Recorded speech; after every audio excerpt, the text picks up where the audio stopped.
Good morning.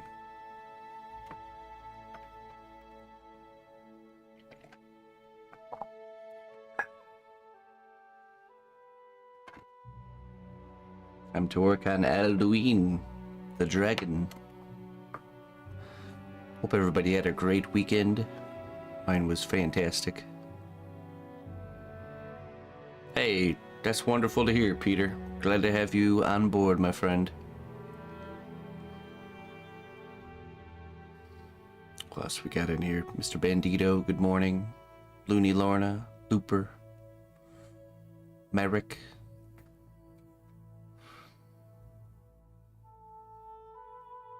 Meyer original. Torn. We had our last sculpting class for the woodland gremlin. Man, isn't that cool seeing everybody's, everybody's doing great. That's really that's exciting. So I think we will try and continue making those classes happen. So that's like an extra level of fun, just seeing everybody's work. So we'll try and guide the way for a smooth finish. Okay, let's see here.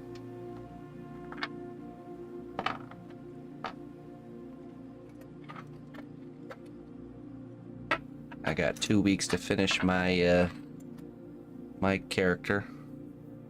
I still haven't found my favorite sculpting tool. I need to find it. I feel like Emma might have taken it and stashed it away. One of my favorite sculpting tools just went poof. That or it's just like hidden in plain sight. Or I just shoved it in some random spot that it normally doesn't go in.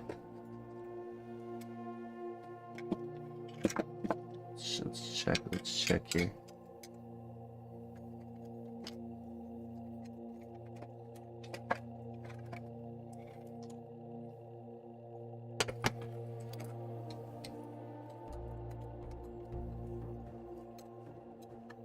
Oh, no, not in there.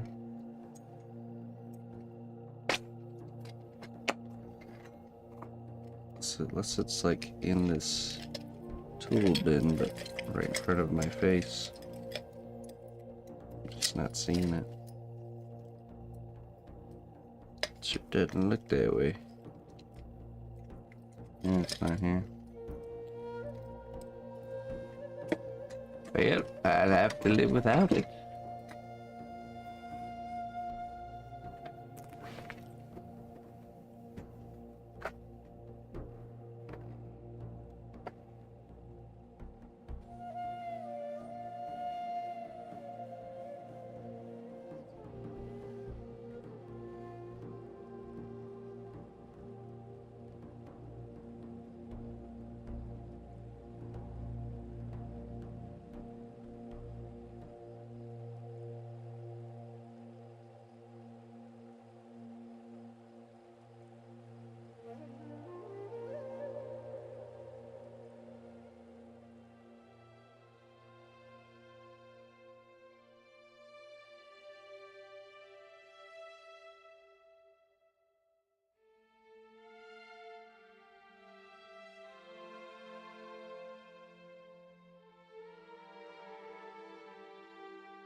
Okay, I think our next step here is we're going to start working on the legs and the feet.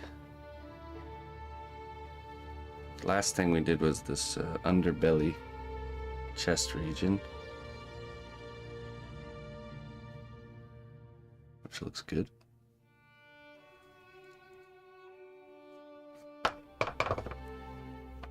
Legs, feet. Then we do the neck and back. Then we make the detachable armature for the wings.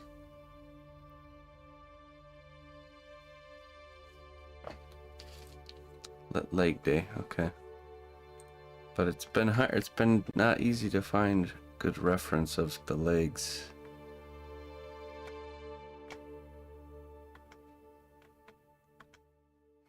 You know what I should look? I should just look at Skyrim dragons because they all kind of look the same anyways.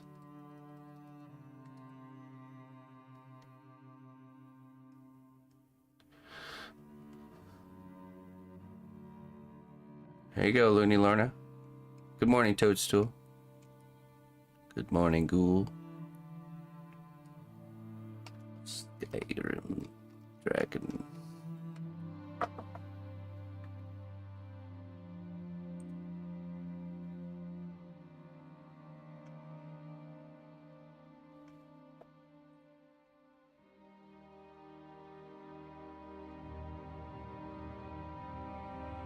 Hey, what's up, Maggie?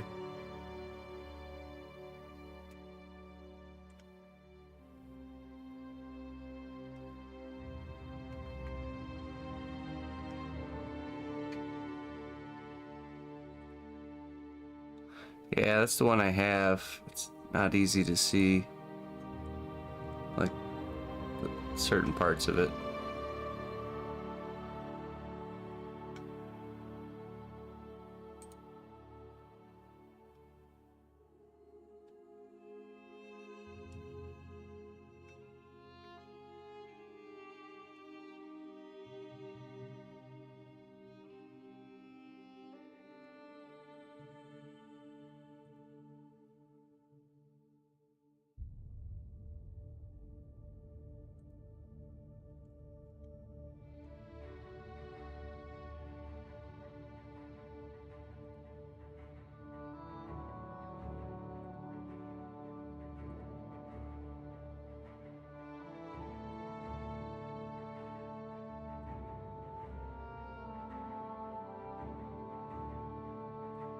Yeah, I'll just try to make the best of this one. I suppose I could see enough.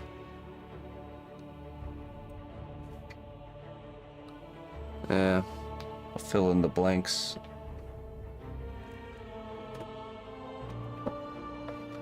Okay, well, should we start with the thigh or should we start with the foot? Maybe let's start with the feet. Probably work the whole area at the same time, because it's so, like, nicely positioned here.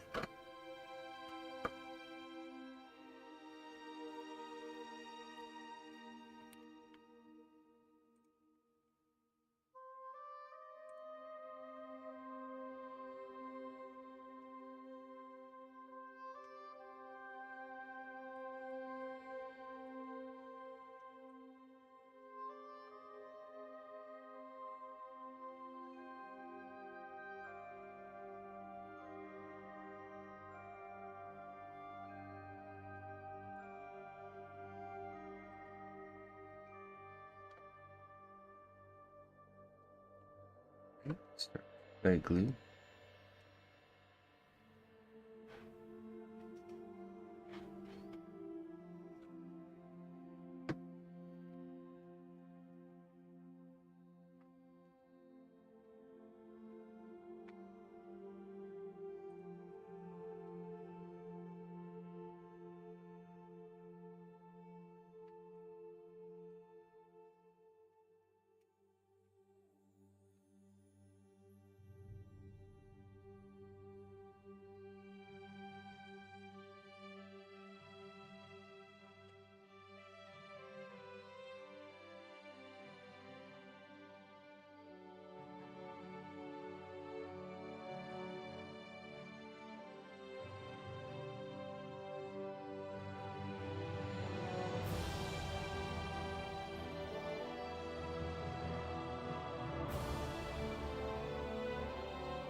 Hey, I appreciate that there, Looney Lorna.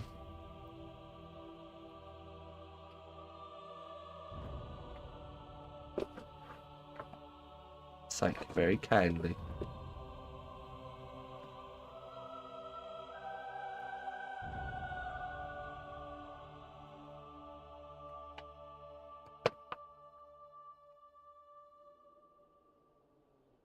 All right.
Hey, how you doing there, Night Forger?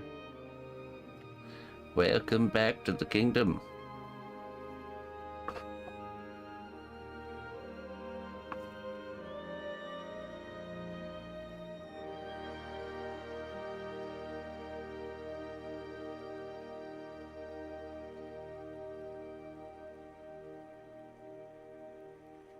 I went outside at 6:30 this morning, and I saw the most peculiar thing out in the west. I saw it was the full moon, like super bright. It's like I don't think I've ever seen the moon that bright, that close to dawn. The sun was coming up on one side, and there's a really bright full moon on the other side. It's pretty wild.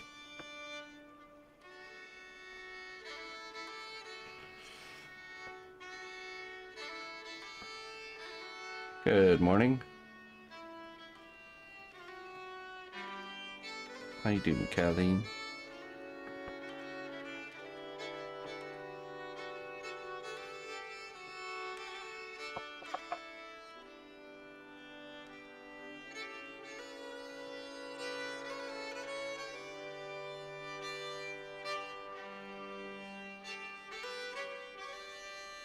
Oh, nice.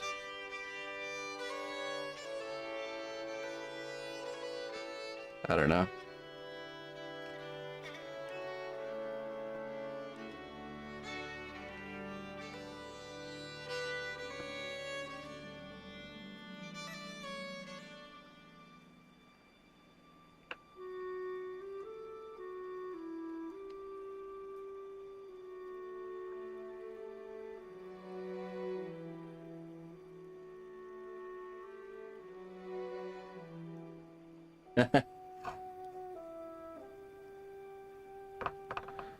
Look, my neighbors already think I'm crazy. Okay, I don't need to be giving them more excuses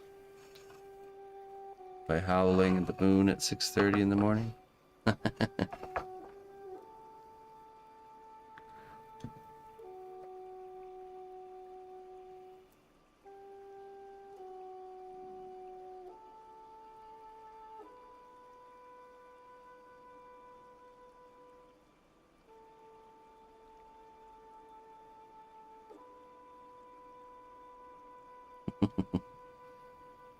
Already established myself as the weird, mysterious one. Oh, oh shoot! I forgot to turn those on. It throws me off because I turn them off during the class. Let's see. 1 second.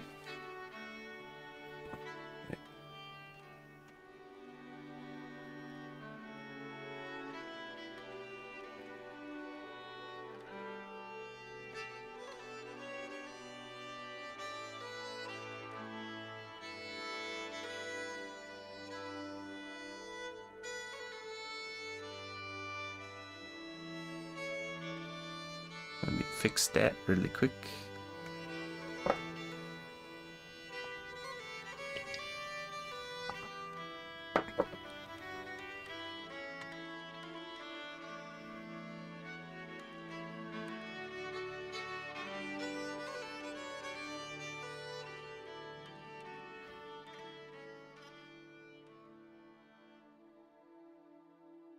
Loading.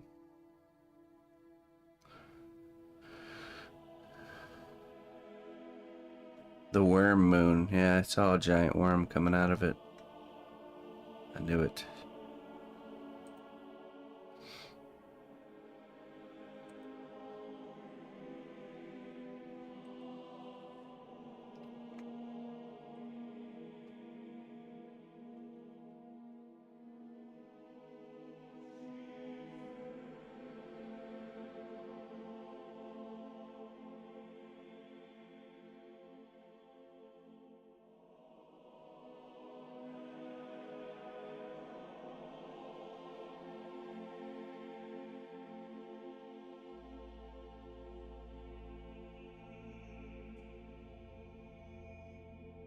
Right.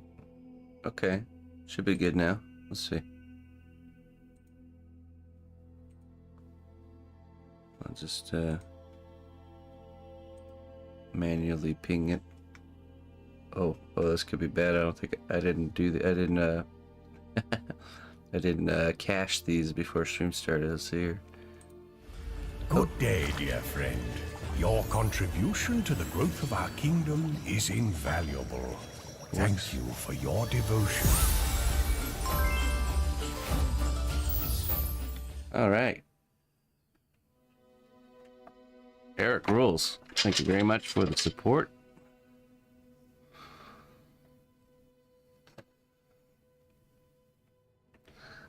Colleen's brainworms.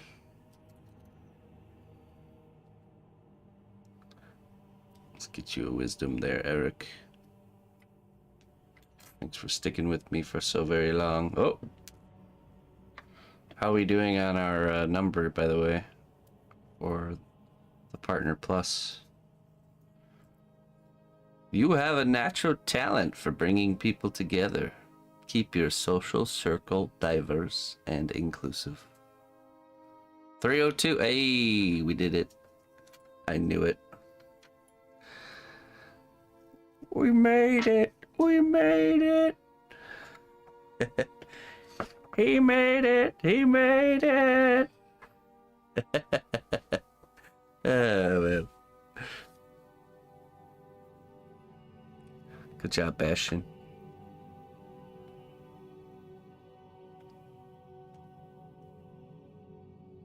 Let the peasants rejoice. There shall be feasting and celebrations in the kingdom this evening. Prepare yourselves.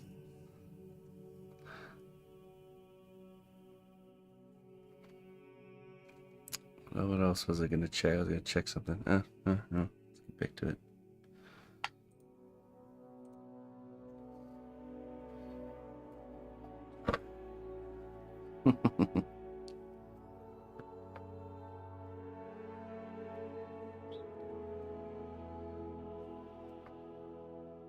Alduin, the world leader.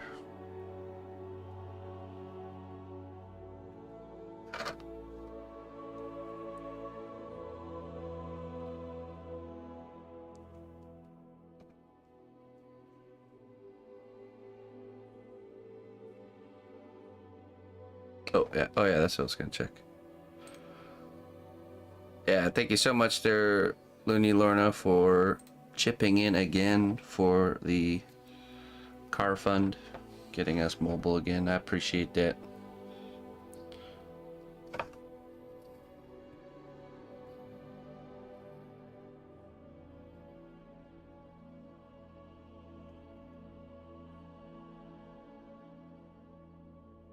And thank you to everybody who's contributed to that goal.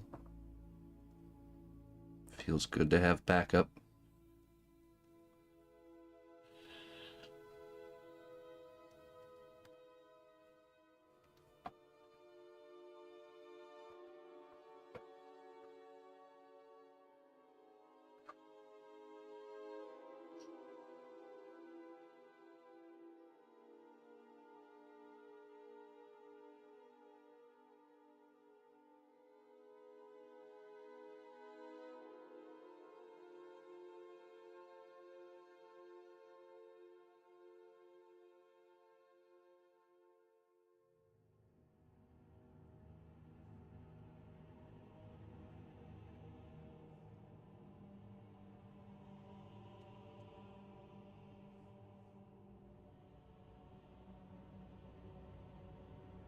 To fill out our forms first. Then we work on the anatomy, and then we add the... thanks, Mother. Thank you. This weekend, Mom and Dad brought over, they have a little Jeep Sport that they're letting us borrow until we can situate ourselves and get something else going. So that way we don't have to feel rushed into something foolish.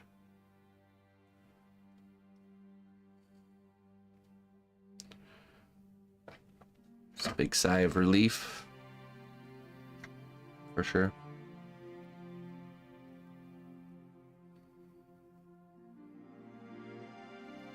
I think Emma really likes sitting in the back of that thing there, Mom, because it's got such a big back window.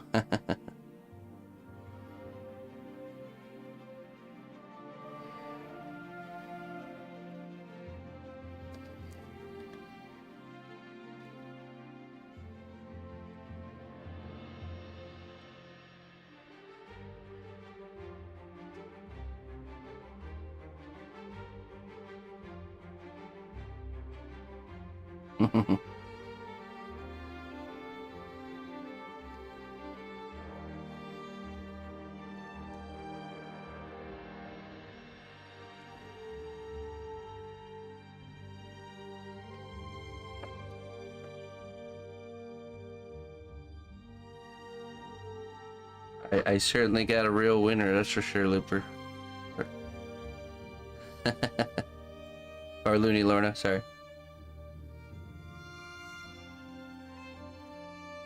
Yeah, this is a two-door Wrangler Sport.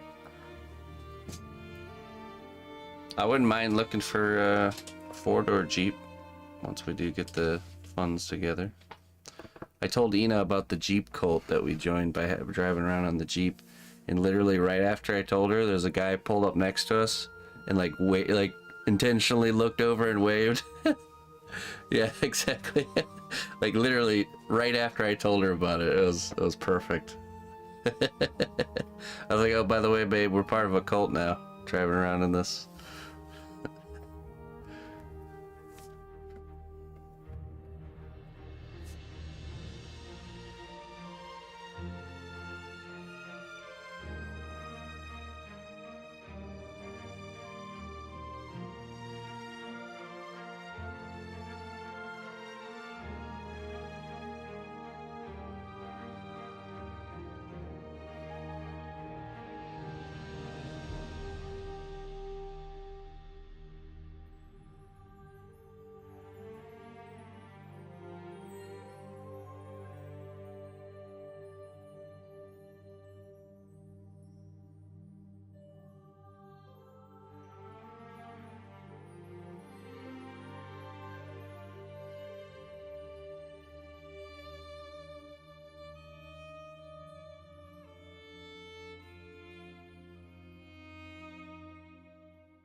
Wait till you get a duck. Wait, what's the duck?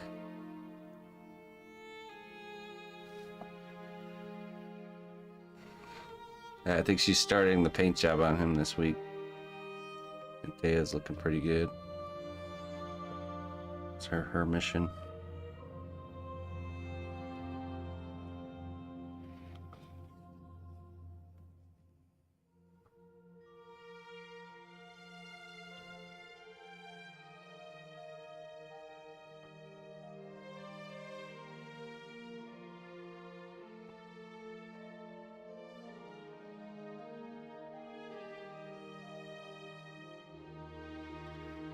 Oh, really? Rubber ducks.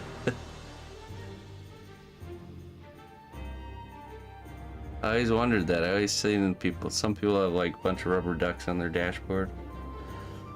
It's a rubber duck cult.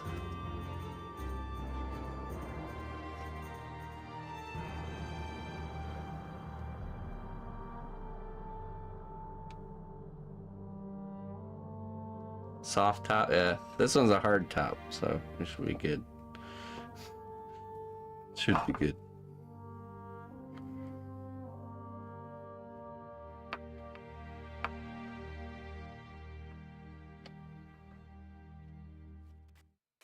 Greetings, fellow adventurer.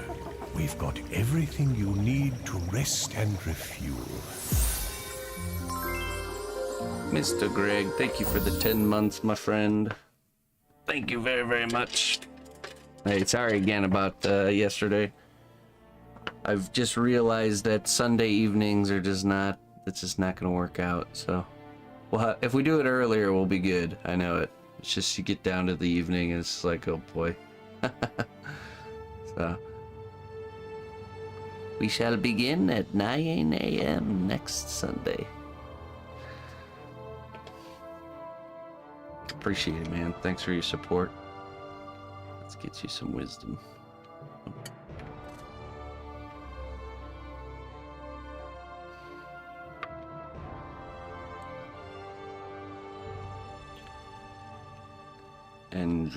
Andromeda. Hello.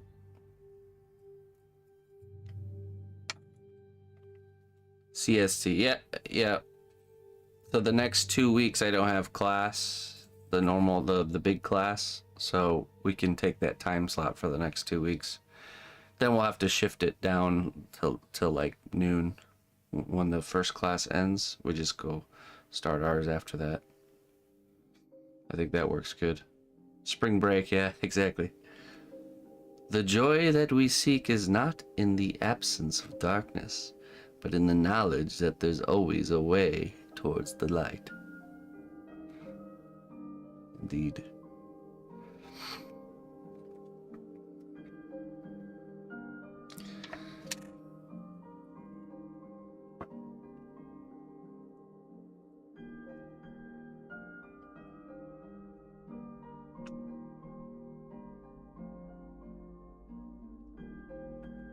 Yeah, we'll do 9 a.m. We'll make use of those the next 2 Sundays. Getting our class in early like we used to.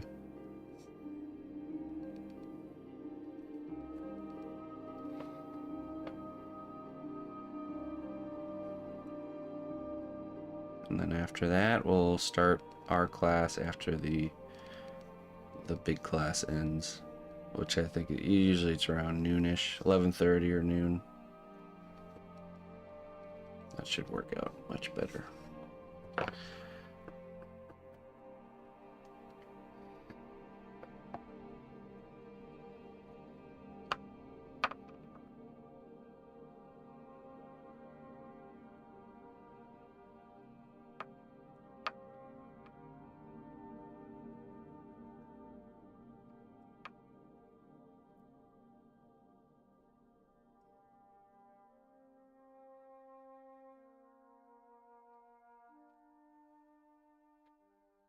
March 30th, 31st.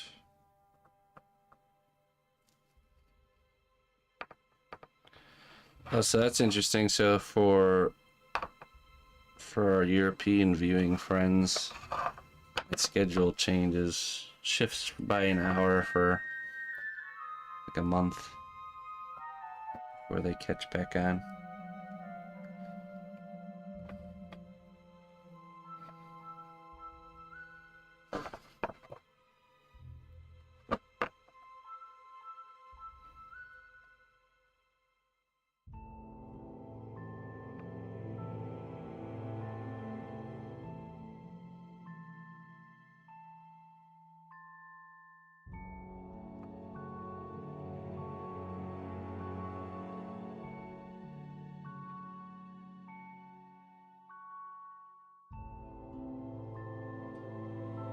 We'll be on a cruise the second week. Okay, all right. That's all right.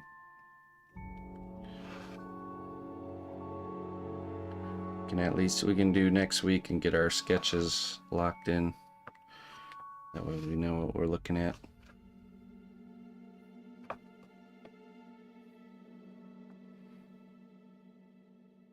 The anticipation grows.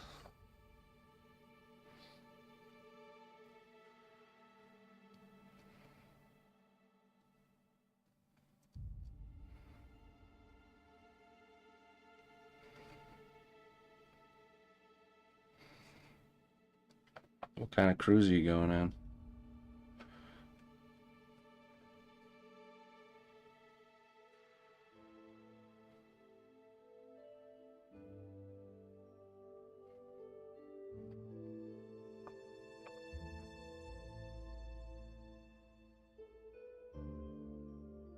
Caribbean 8-day cruise, okay. Fabian. Need more clay.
We had a wonderful meetup with Jones this weekend and his son. They came bearing gifts from the land of Oklahoma. I made my homemade burger buns, grilled some nice tasty prime rib burgers. We sat by the campfire, shared stories.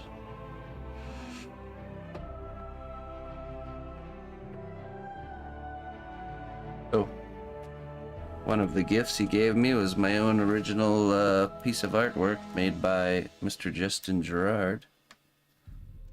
Say Justin Gerard original here. Is his name? Pretty cool, huh?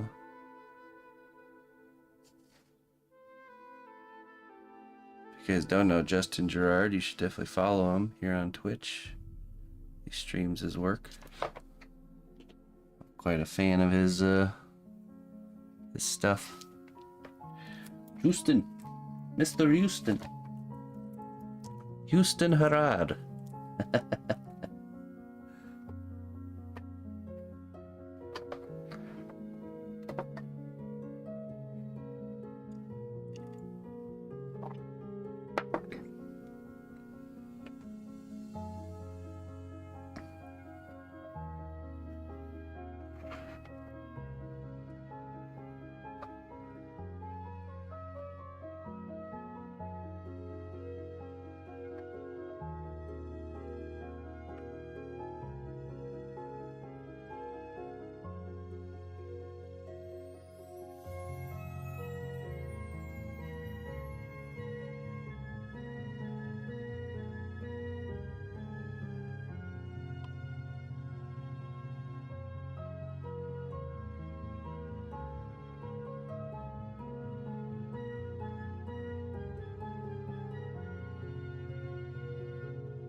Yeah, he's one of those dragons that the front arms are their wings. So.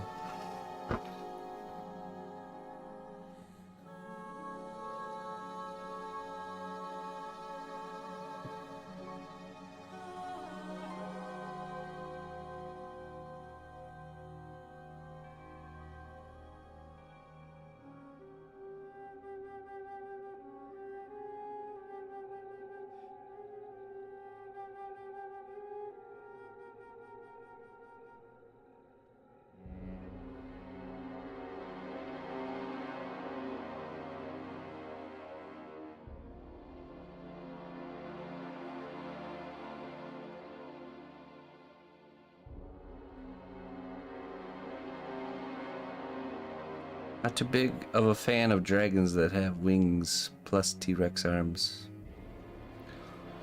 What do you mean, like, the ones that have the wings plus the still having the front arms?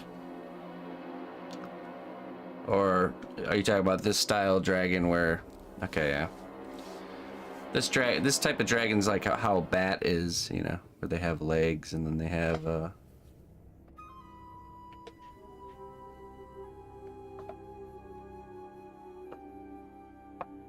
Technically, if you look at the structure of a wing, it's actually like a hand. All the you know, the little parts that go down are like the fingers, you know. It's like a hand that grew really long and skin between the fingers.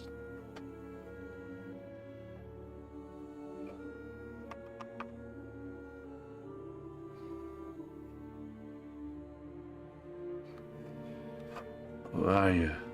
Not that trick.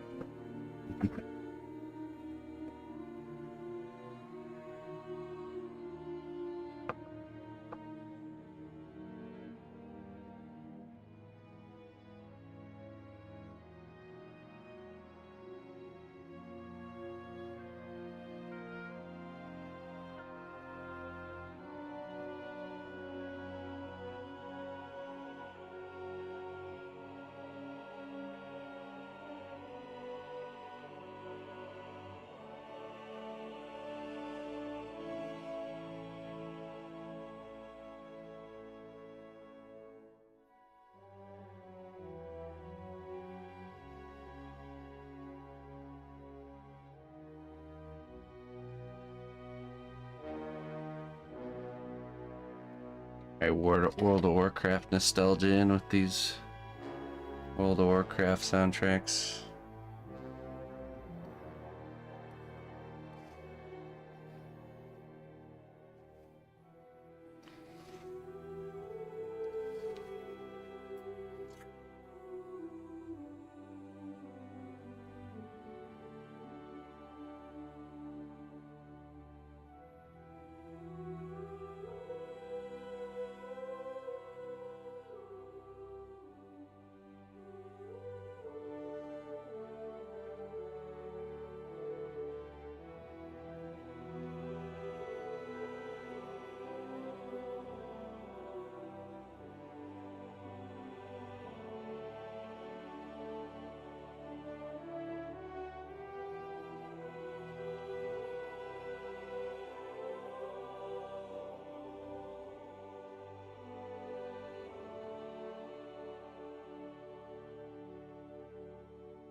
Hey, thanks, Nate.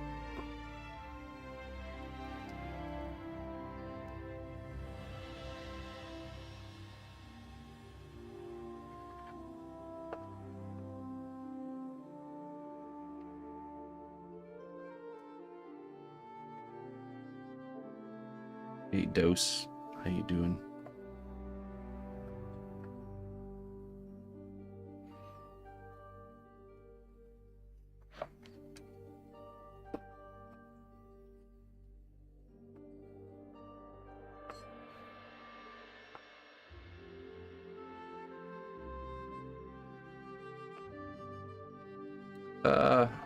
It's kind of like earthy tones, gray earthy tones with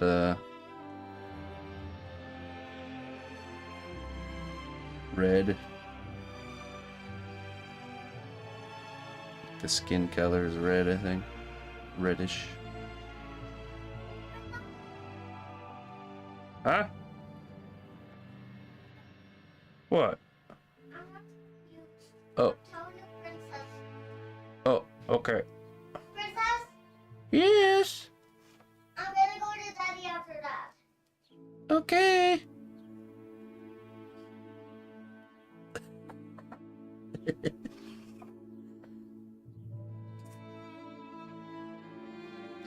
Now, Peter, this material is actually flexible like rubber, so you can see it's got a lot of play.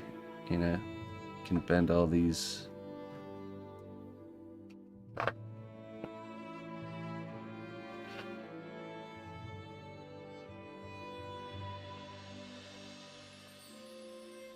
You wouldn't have to worry about it breaking or anything.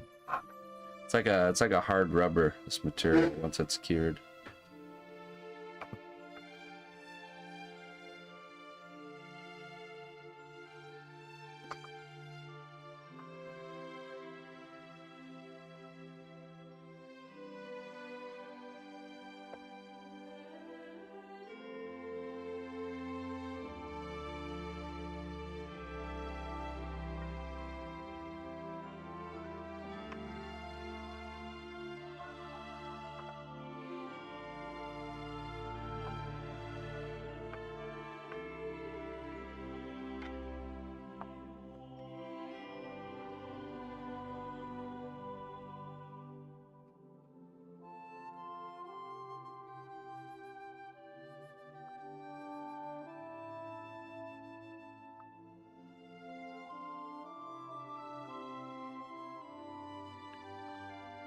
I think our anatomy's almost finished. Let's just start blending things in, and we can start figuring out our scales.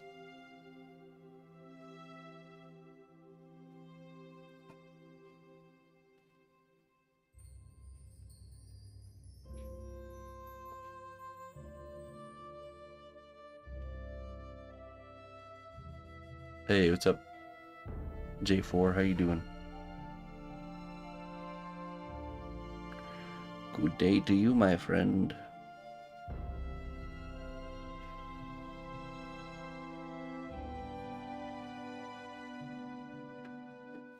Greetings, fellow adventurer. We've got everything you need to rest and refuel. Okay, I just got a wisdom. You want to read it? Yeah. Alright. Well, I just found this. Yeah, that was a gift from Jones. That's for you. It's a flower-shaped stone. A flower-shaped stone. Mm-hmm. See, it kind of looks like a flower, right? But it's a rock. Oh. So it's called a flower-shaped stone. Flower-shaped stone. That's right. Can you please give me up so I can read it? Yes. Wait, can you please borrow this? Huh? Can you please borrow this? What is it? Oh, a rock? Mm-hmm. Yeah, you can borrow that. Yeah. I will put it in my rock collection soon. I need more rocks for my rock collection. Any more rocks? Yeah, so do you have any So more? do you want to borrow it or you want to have it? I want to have it. You please have it. Is that one of my chickens?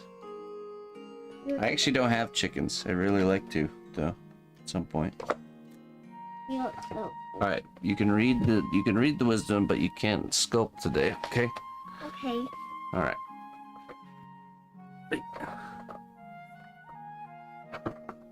I will tell you what the wisdom says. Okay. It's for Looper. No, I will show you what it says. Okay. Let's see. This wisdom is from Colleen. Oh. Stream will buy you this soon again and again. Always you will be my perfect, beautiful friend. You are very lovely. The end. All right. Very good. What did he hear in the What? story? Was this a test? Yeah. Are you testing me? Yeah. It said it's from Colleen, and Looper is a wonderful, beautiful thing. The end. And that's all I heard. That's what I heard.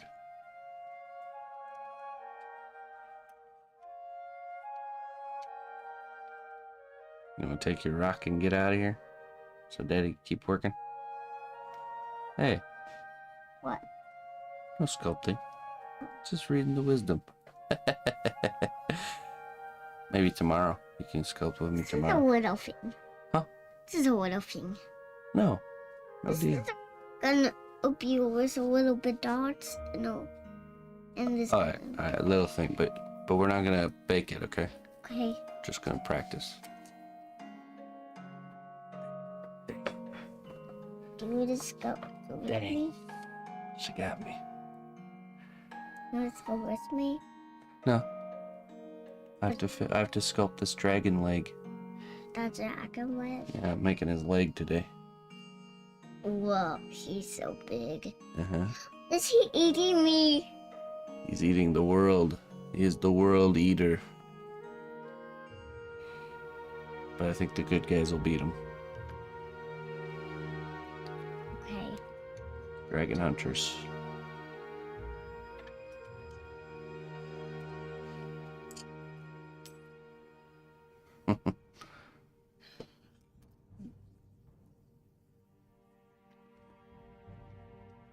If he doesn't have his other leg, he'll just go in circles. That's right.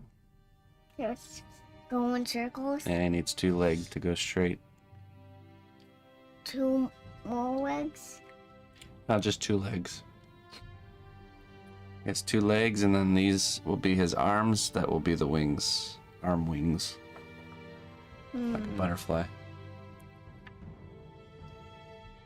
Like a bat.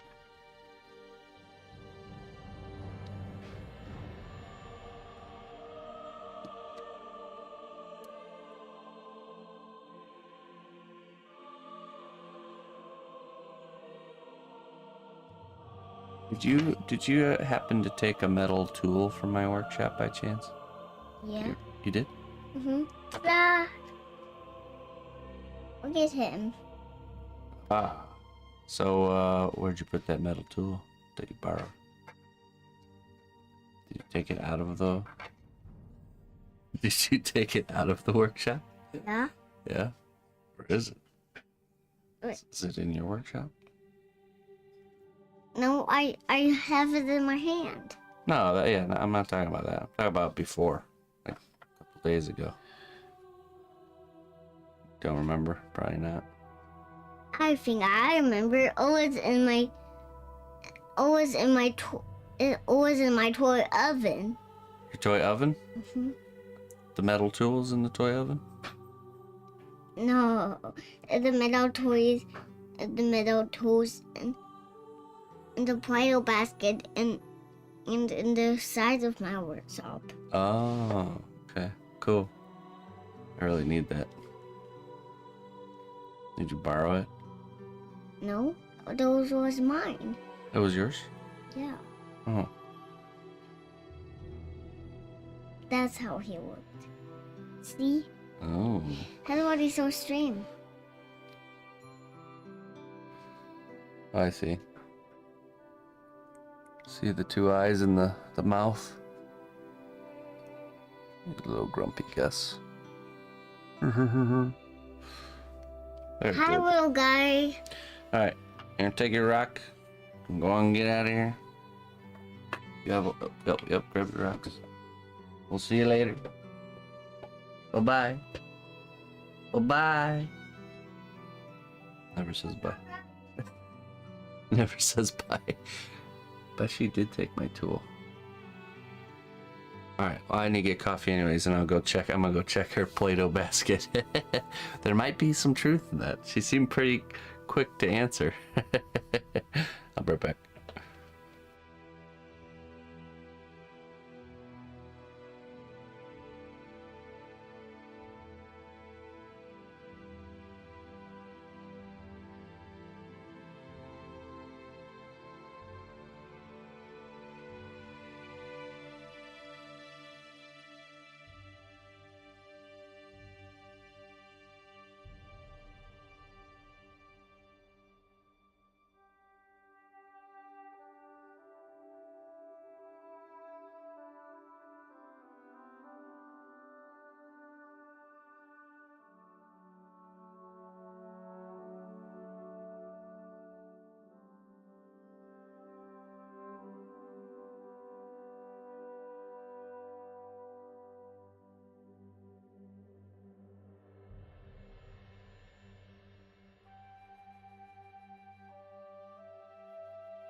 Found it.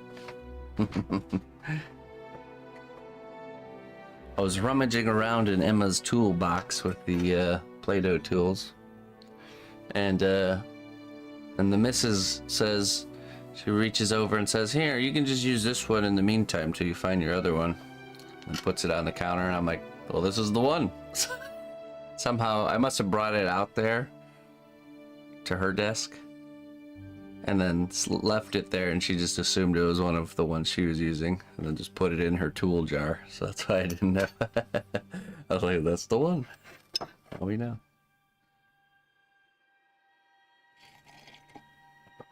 The mystery is solved. I knew it wasn't in here. All right. Good morning, Jones. Glad to hear you made it back safe and sound. Or at least to your destination for the evening. I don't know if you guys are back yet. I imagine you are. It was the wife all along. Ah, it was a combination. But my fault for bringing. I probably brought it out there and was using it for something, and then forgot to put it back in my shop. Wife is always hiding things from me by cleaning. Hidden by cleaning. Yes. The tool has been found. 4 days of driving. Got home yesterday. Good. It's enough driving for a little while, huh? Well, sure was a pleasure to have you guys here. Thanks for coming out.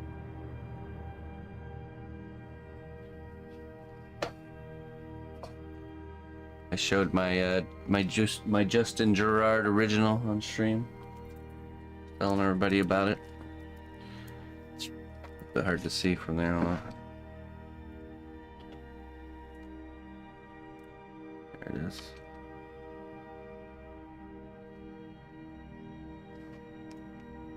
Thank you very much. I appreciate this. 'Tis a treasure, a real treasure.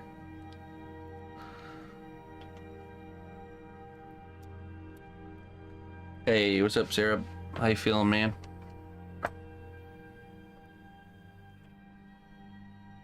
I'll sculpt it. I'm not allowed to do personal projects right now. Anymore right now.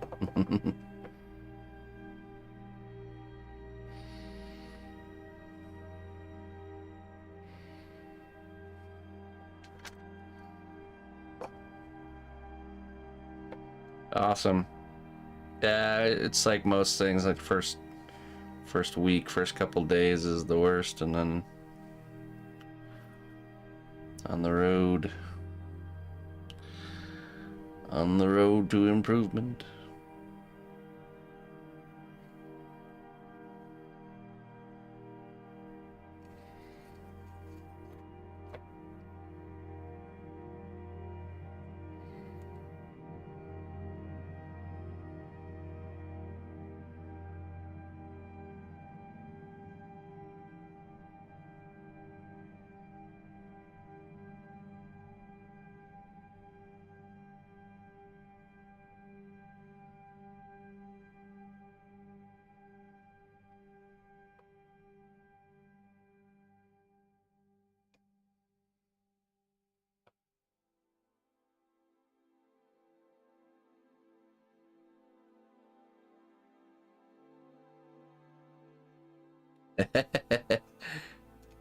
Expansive and huge, that's right. We have quite the spacious kingdom.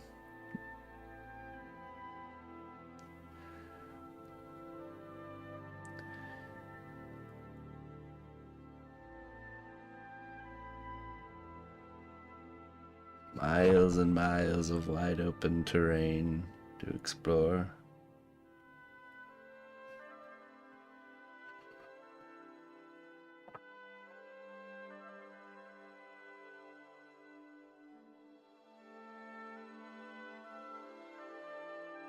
Yeah, the black dragon. Mm-hmm.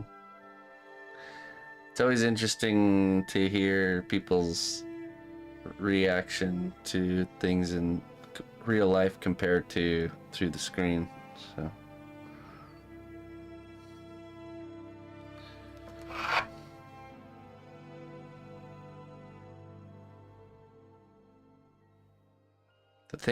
The thing I think that you guys don't really see very well through the screen is the scale of things.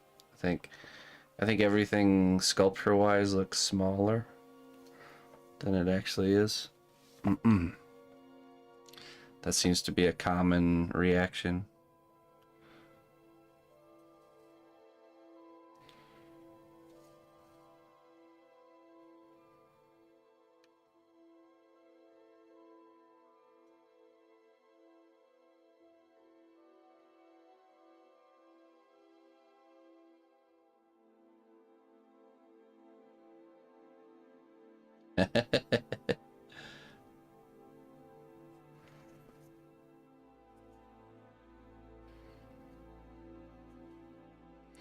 It's a hard thing to depict is scale. That's always a challenge through social media or through the film and video. Depiction of scale.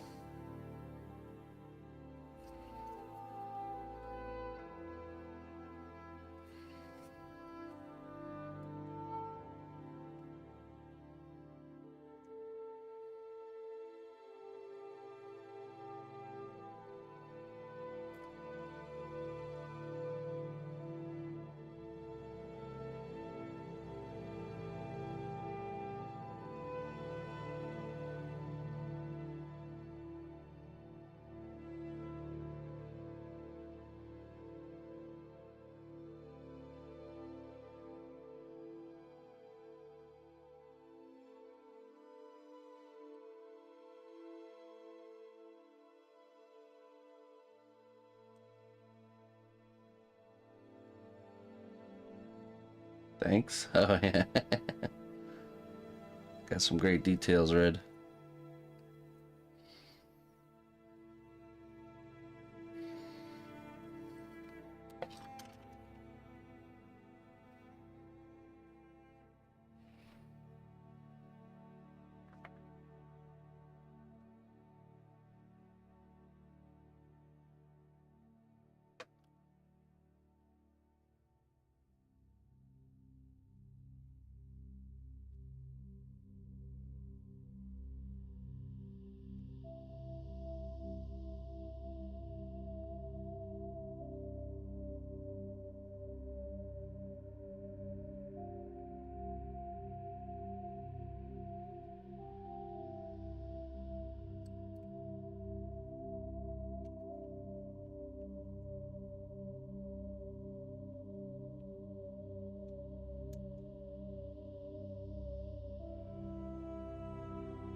Hey, thanks, Nate. Yeah, you know, and I think it's good to really, you guys really get a sense of how long things really take.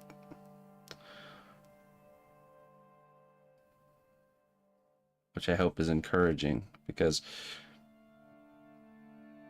when you see something that's made in time lapse, you know, it's like your mind thinks you can do it as quickly as the time lapse goes. You know, you don't really fully realize the time that's passing, you know.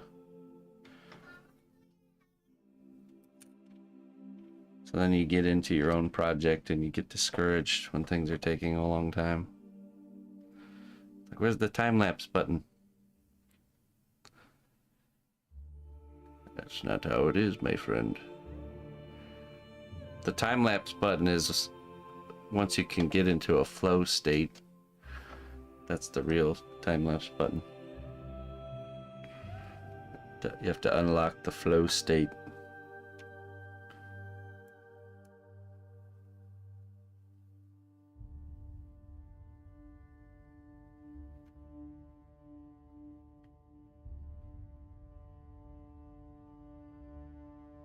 I think you're just overloaded there, Jones.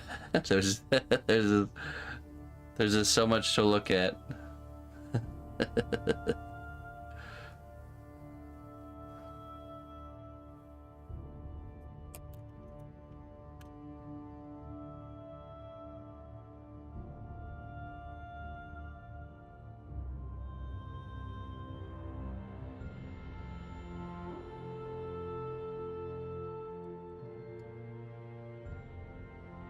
You add texture so the next layer of clay adheres better. Like right now what I'm doing is I'm actually smoothing things out and getting the shapes really nice and clean. And then then I start doing the actual figuring out of the scales. So you don't have to though. Like when, like say I'm adding clay to this part right here. You don't need to like score it, or it can help, but it's not necessary.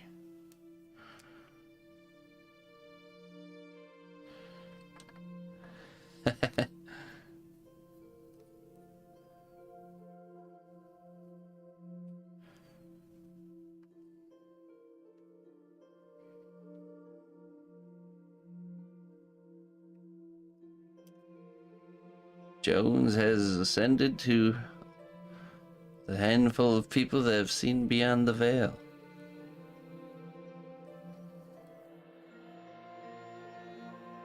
Oh, there's an air pocket right here. I can see it. Here.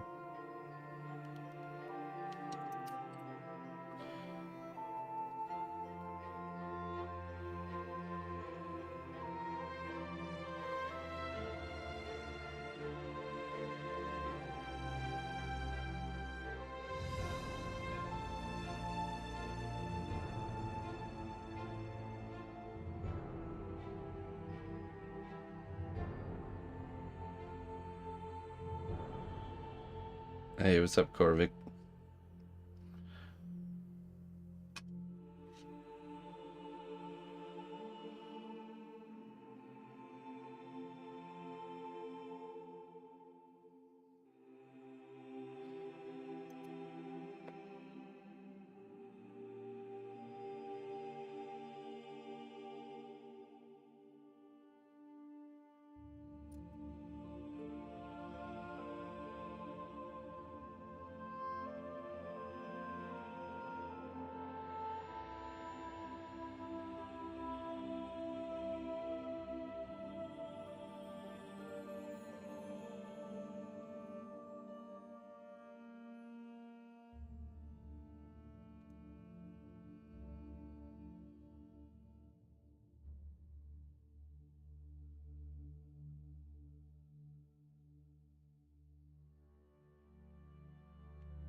I guess you have to come again, Sarah.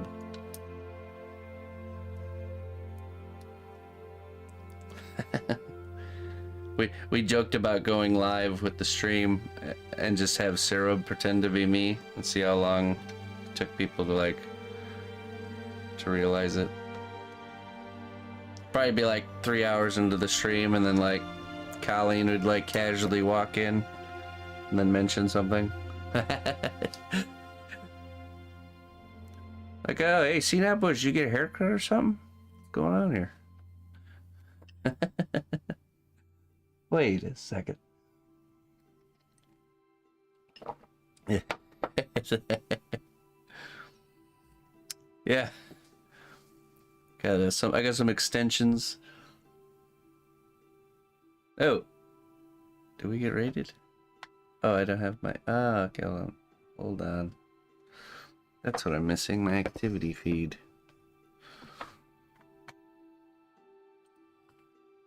Hold on 1 second. Oh, yes. Carito Cavieri. Thank you very much for the raid. Welcome, raiders.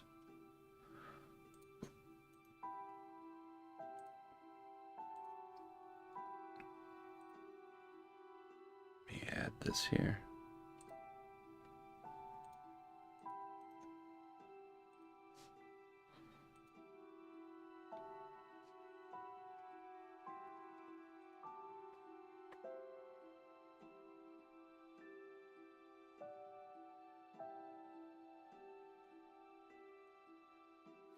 Greetings, fellow adventurer. We've got everything you need to rest and refuel. Hey. Siunkan. Or is it Kayunkan? Kayunkan. Kayunkan. There we go.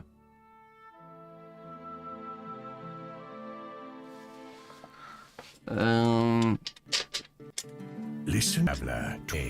Twitch Prime does not even cost a dime. We should have enough for today, but we'll probably need them tomorrow. Do I do this full time? I do. Yeah, this is what I do full time. McKay Cosplay, thank you for the 8 months. Oop. Appreciate that. Thank you. This is for Phoenix Ashes. This is for you there, Kiyunkin.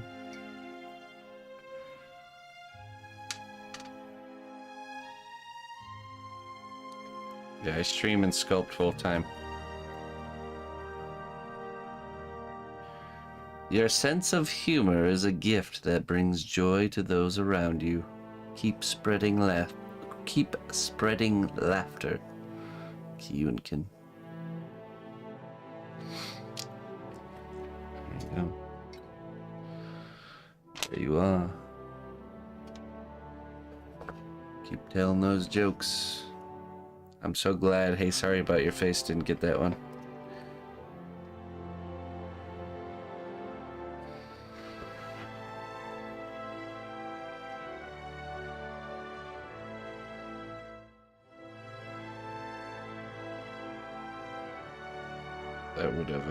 That would have enabled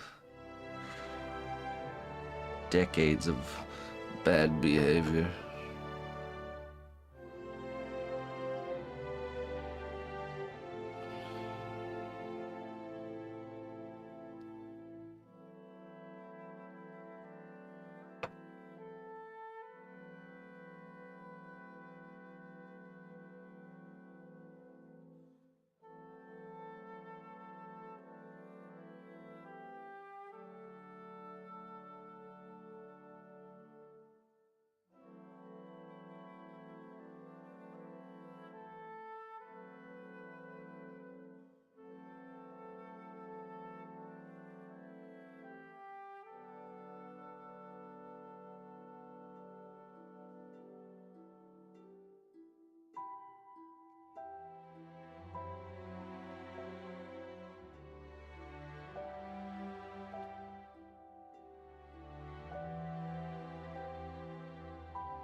That's right.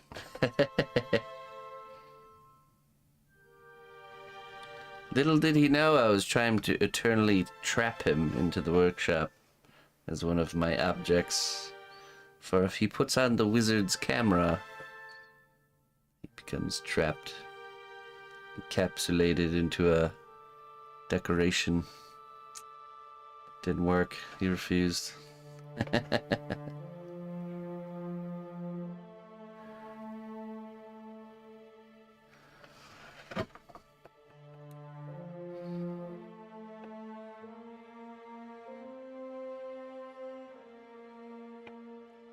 Curse of the harmonica holder.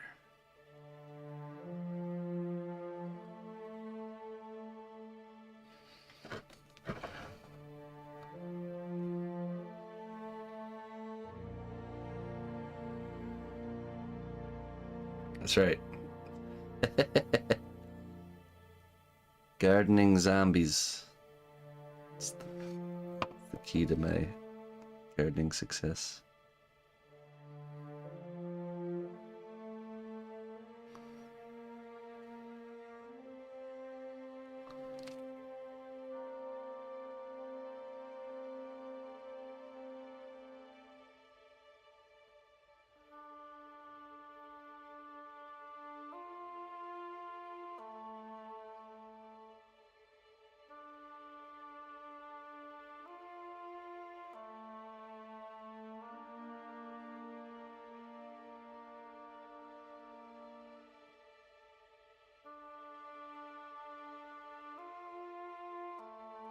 Yeah. Pretends like she's a starving dog when mom is here. Oh, thank goodness you're here. You've been starving me this whole time. Only 2 meals a day.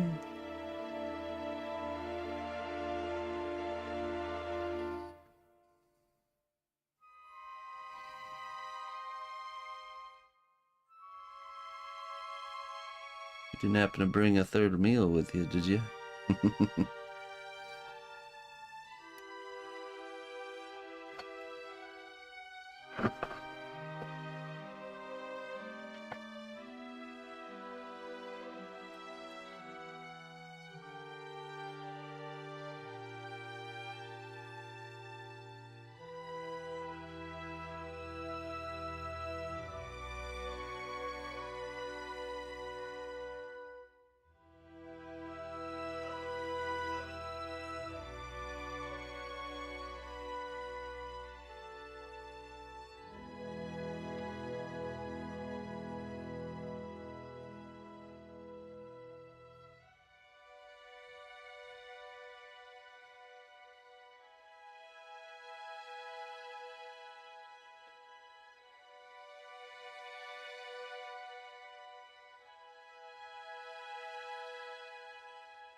That's what she does, man.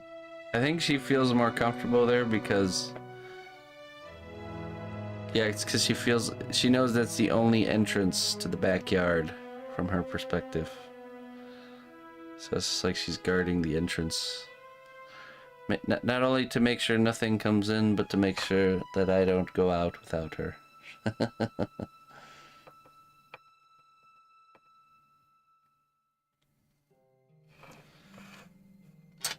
At first, that whole area was supposed to be a flower bed.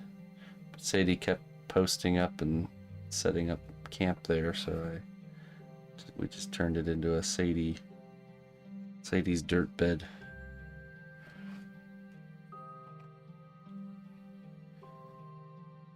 Sadie's dirt patch.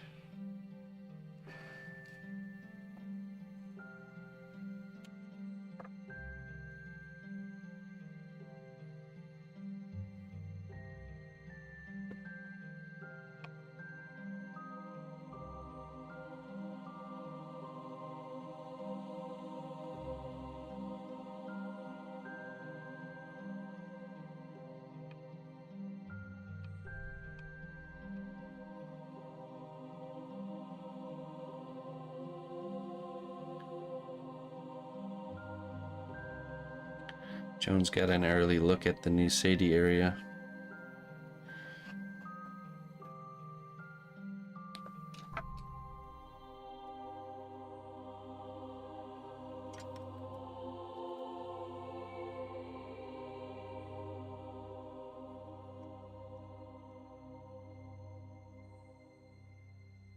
Simth. Oh, are you a fellow creator there, Simth? You stream your process. I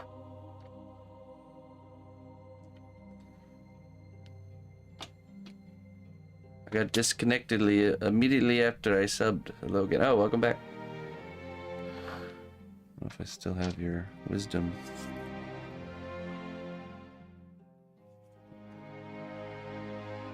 What's this one?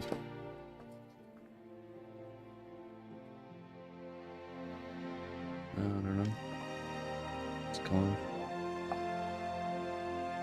Something about keep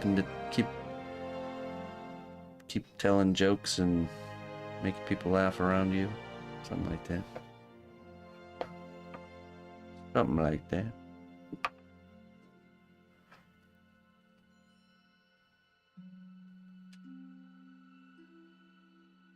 That's right.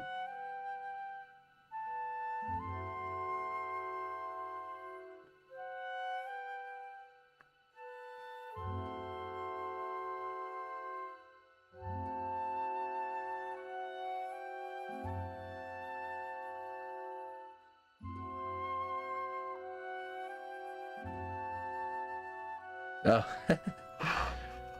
You know. Yeah, it's good. I'm glad it turned out good.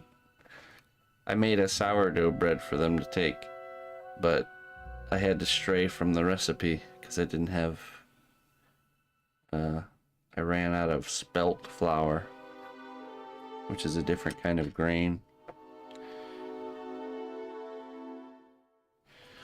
The recipe calls for 120 grams of spelt flour alongside the white flour.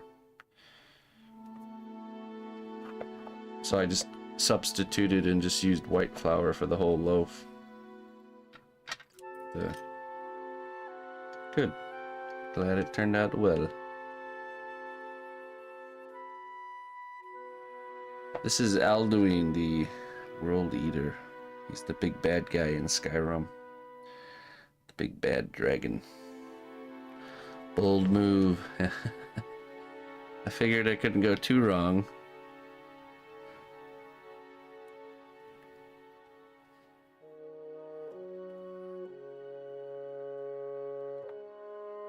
It's crazy. If you know what you're doing, you can make something like that with just flour, salt, and water. That's it. Flour, salt, and water. Hola. Buenos dias.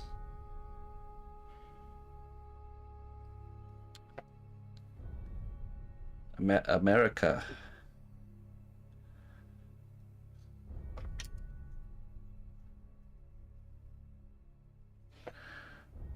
Sourdough culture, yeah. I got mine from, already started from a German lady that bakes bread.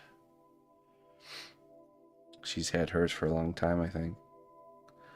It's an old one. USA, that's right. Simone.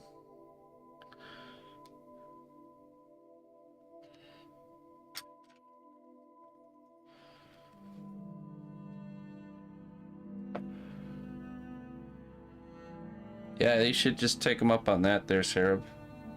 Saves you a bunch of time. Then all you gotta do is just feed it.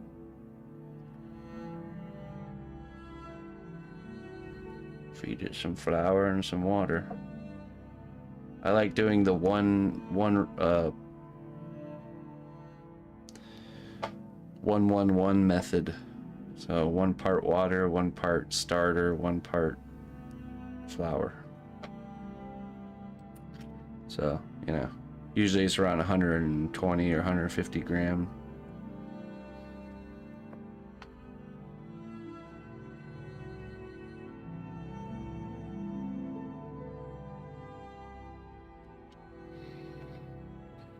Mr. Arthur? He's the one who does the portrait painting, right?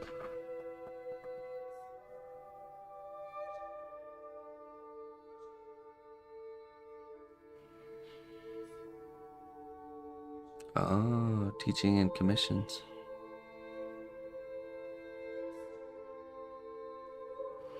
No, so you have to build a sourdough starter, Plague Doctor. Which that is literally what it sounds like, sourdough. It's like you mix together flour and water, 1-to-1 ratio, and then you let it sit. You let it sit for 24 hours, 12 or 24 hours. Then you dump out half of it and add more fresh flour and water, and you repeat that cycle until what it is the yeast. The like natural yeast is growing to the point where you have this like really high population yeasty sour smelling dough, and you use that, you mix that with water, then you add salt, and then you add flour, and you make a big a loaf of bread with that. But it's a process because you mix it all together. Then you have to let it sit for like an hour. Then you fold it twice. Sits for another hour. Fold it twice again. Sits for another hour. Then you cut it in half into 2 loaves and you kind of you have the dough, and you kind of grab the ball and you pull it like this, so it's like kind of like rolling in on itself into a nice tight, you know, packed little ball. And then you let that sit for, you know, an hour. Then you put that into, I just take a big bowl with a towel, with a kitchen towel in the bowl, and you dust it with flour. You put the ball of dough in there, and you do a stitch, which is like pulling the dough and like kind of like stitching it, so it keeps it nice and tight.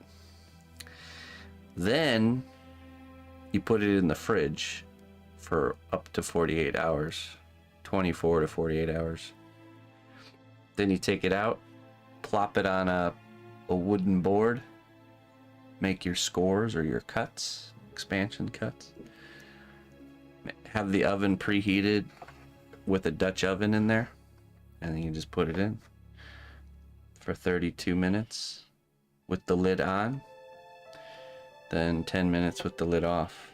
And that's it. That's all you gotta do. Easy peasy.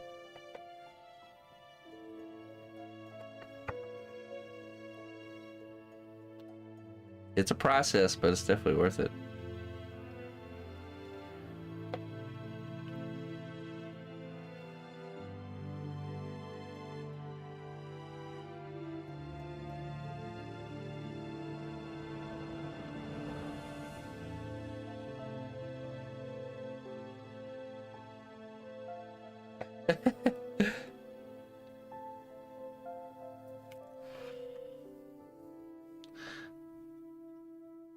No new artists for you, Jones. You've hit your max capacity.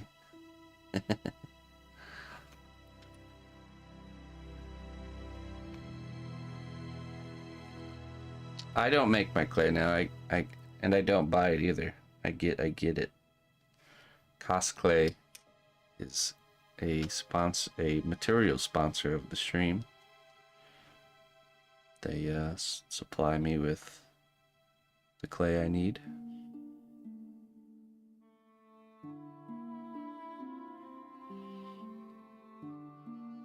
Oh, yeah. The precious.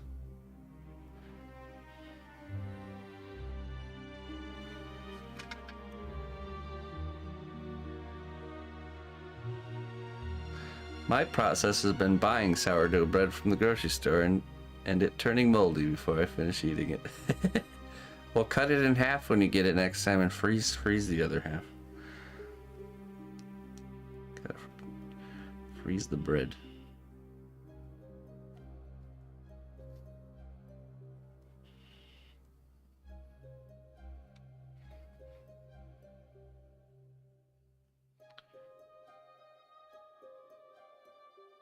Also, check the ingredients label, make sure they're not using enriched flour.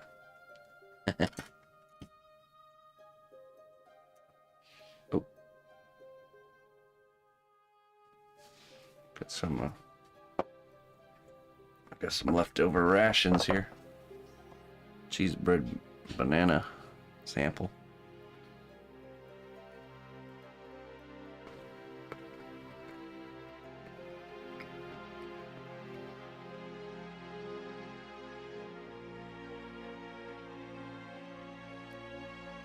Do it in a little do I sell or put in the store? Como se dice commissions en español?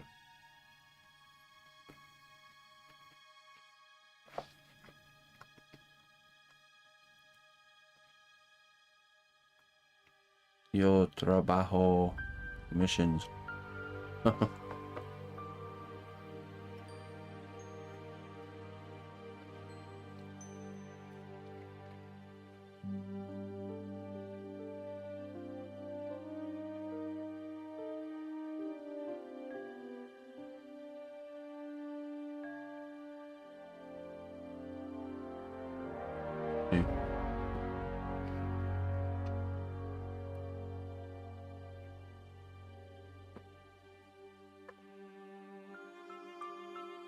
Comisiones. There we go. Comisiones.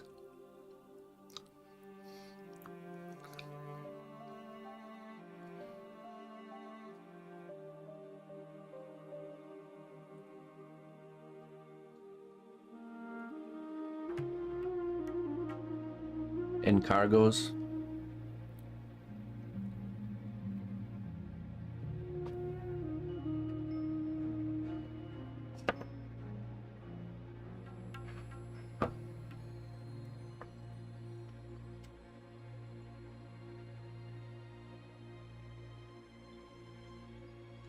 Tango, so I say yo tengo encargos.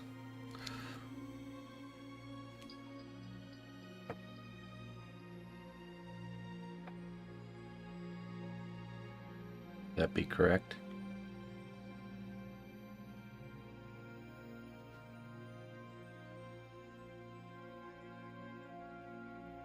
Hey, what's up, Dragon?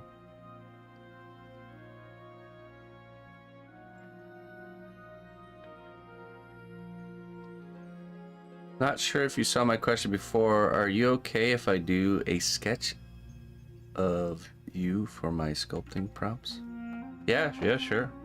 Whatever you want to. Yes, absolutely.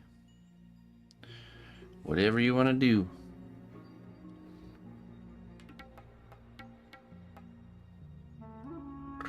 Crack and lo que haces. I don't know what you're asking there, Guillotina. That is beyond me. No comprendo.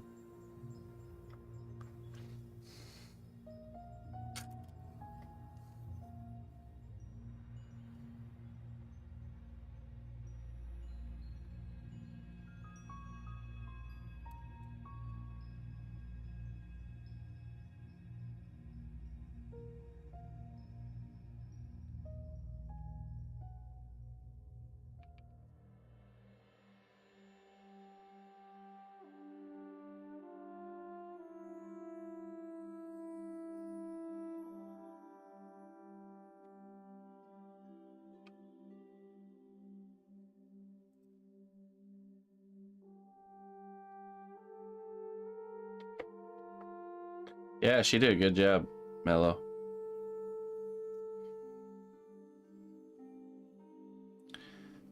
A great portrait artist.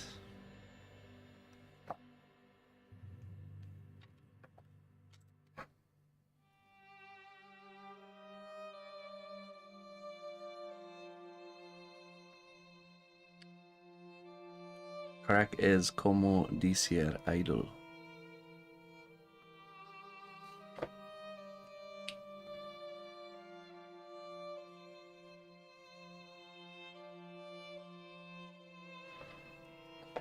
Oh, okay. It means idol. Crack.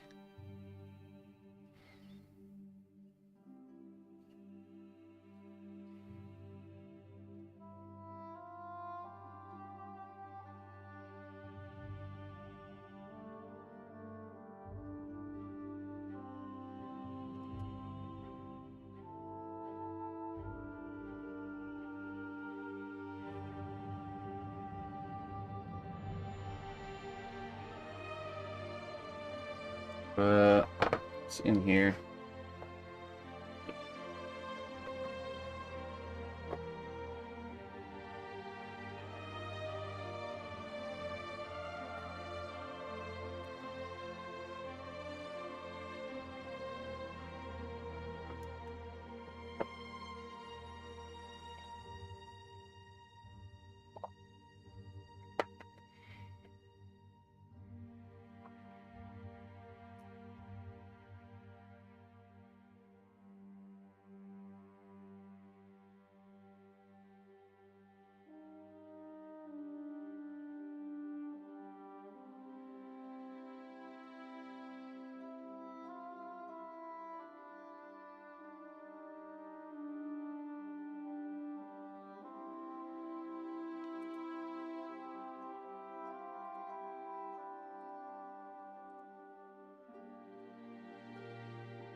Kind of like a dew claw on the inside here. Daddy, I don't have very big paintbrushes. Not that many at our at it. Bring that to Mom for me. Well, I don't have that much paintbrushes. Do you have another pack for me? A pack of paintbrushes for you? Mm-hmm. Might have some. Ah. This one's for you.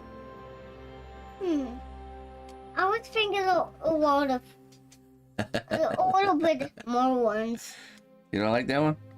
No, it's a little bit too big. Too big? Yeah. Oh. So you might get a little bit smaller ones. Okay, how about I have some right here. Same back, okay? 3 paintbrushes for you. Thank you. You're welcome.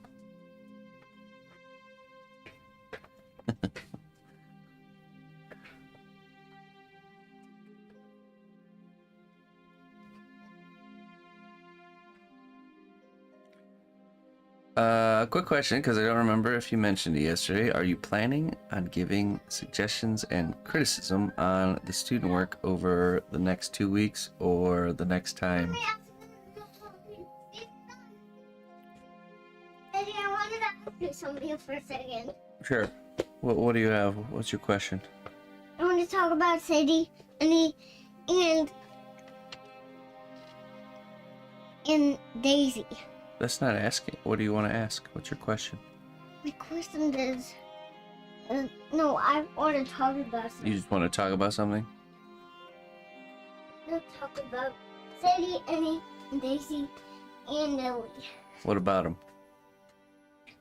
Well, the like playing fast with us, but only the old dogs don't like playing fast with us.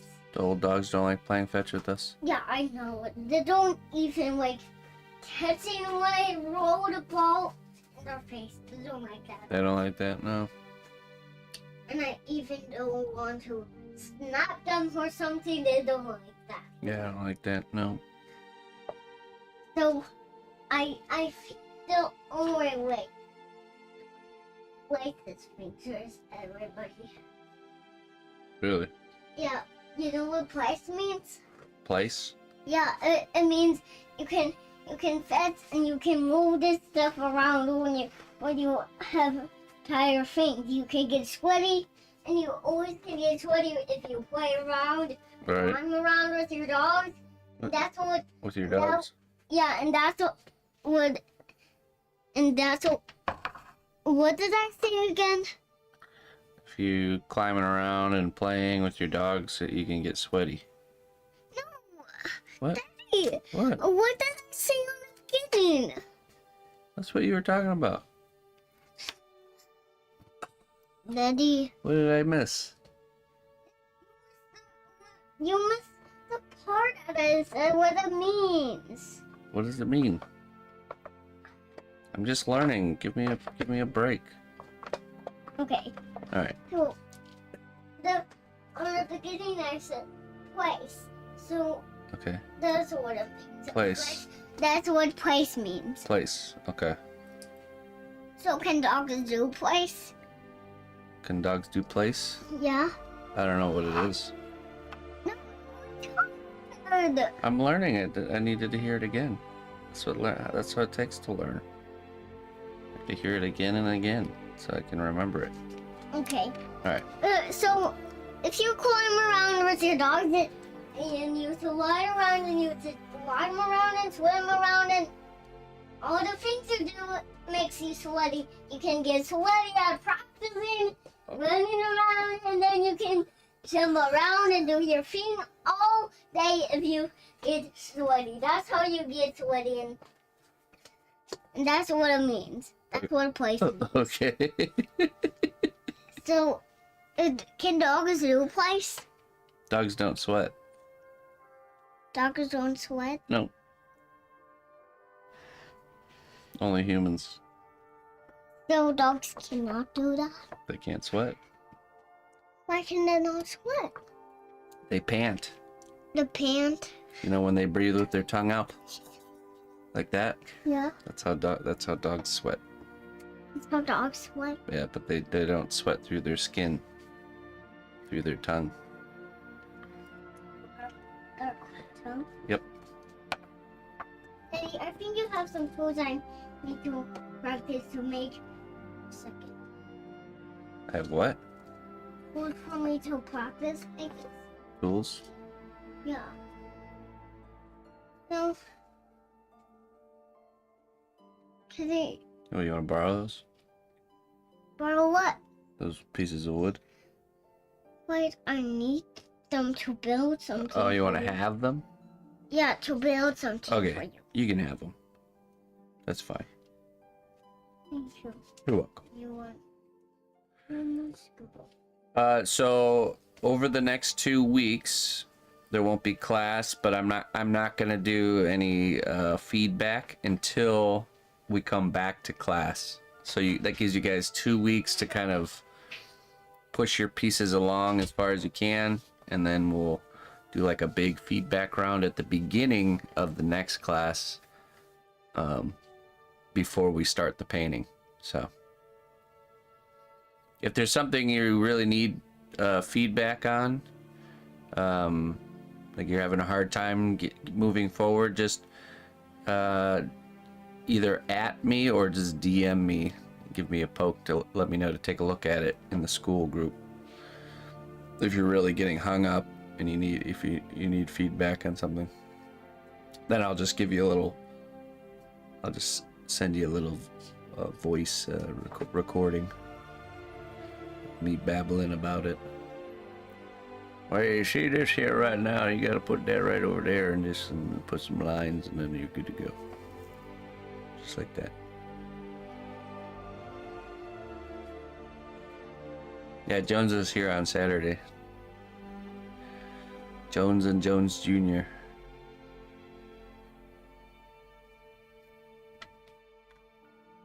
Hey, what's up, Rob?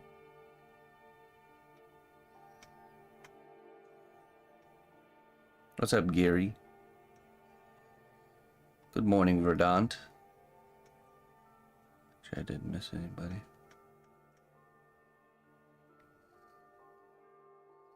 Vix. Good morning.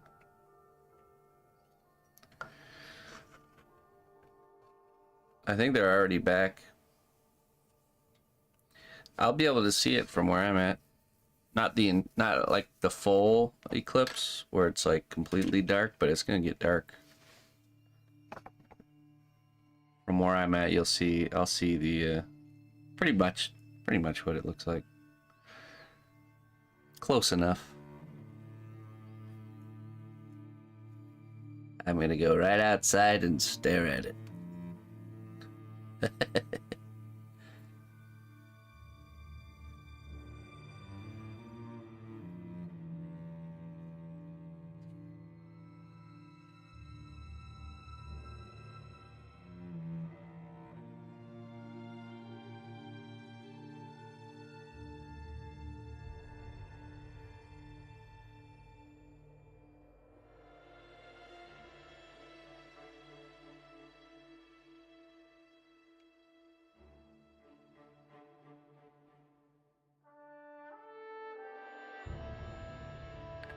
I don't need no stinking glasses. I got my safety squints. That's all I need.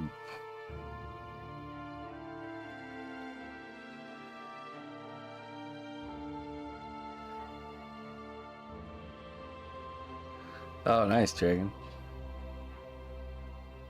Close enough, then I imagine you're just gonna stay home.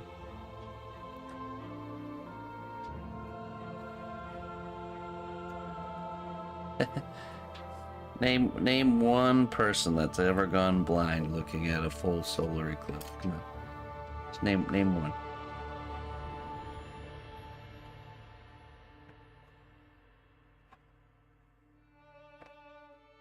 You can do that. I'll go buy some glasses. See not. False.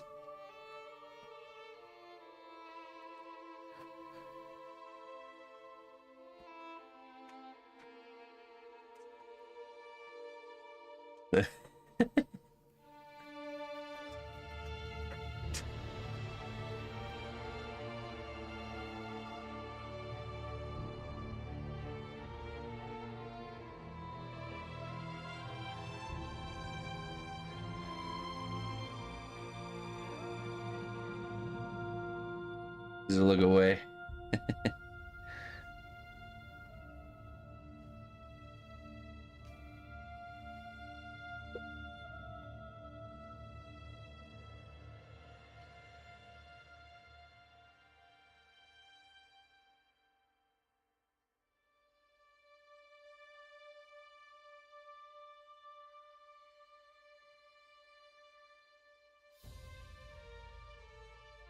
Oh, really?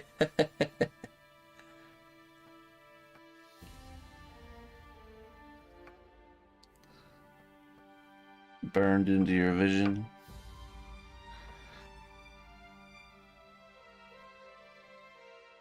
The ring, it haunts you.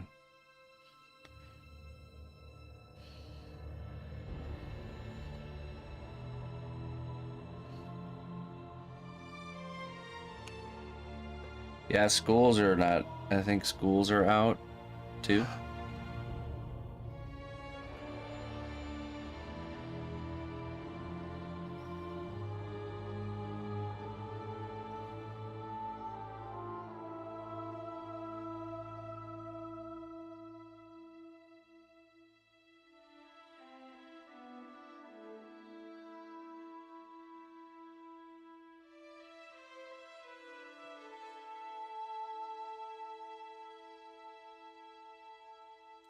The bad omen is upon us.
Yeah, it was like being Frodo.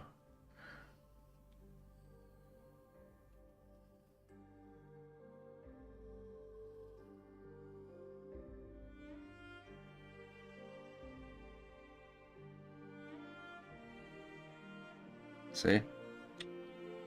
Not one single name, Colleen. I knew it. I knew it.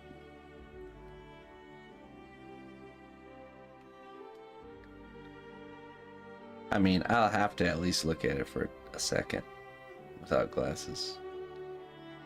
I'm just far too curious. Just a second.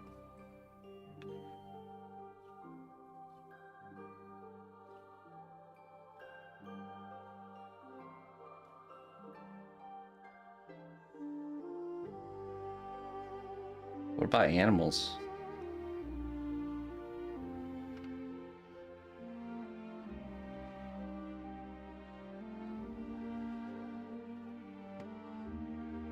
What do they do? I guess they just don't look at it.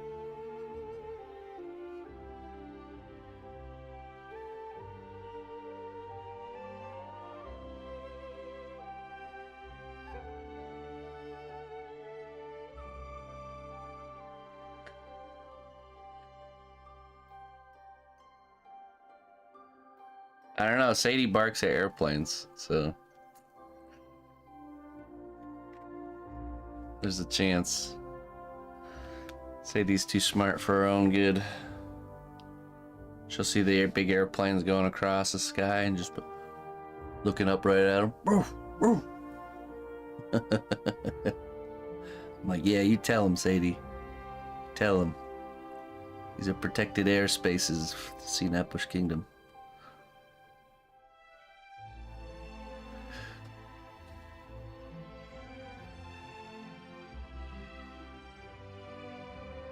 Orange dark. Yeah, we'll probably what time does this start? I think we'll probably take the stream off, to be honest.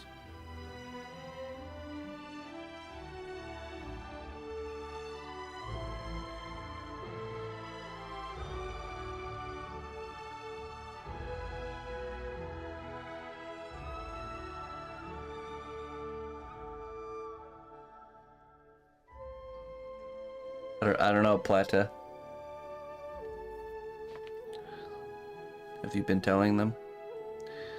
The word apocalypse actually comes from, it means to reveal. Not the end, but to reveal. Think about that.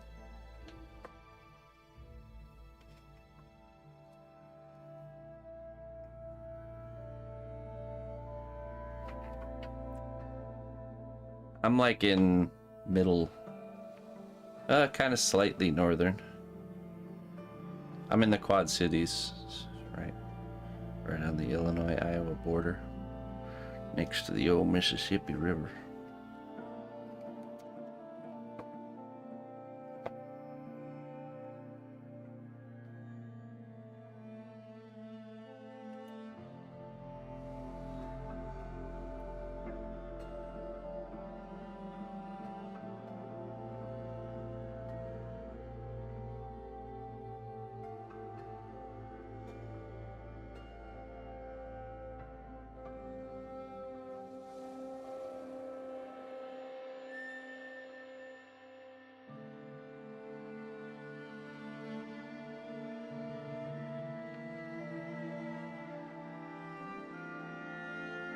So I imagine the glasses that they sell are just kind of like welding, like low-key welding glasses, right?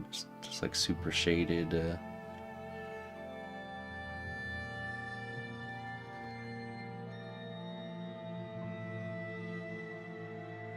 Probably could just use a welding mask.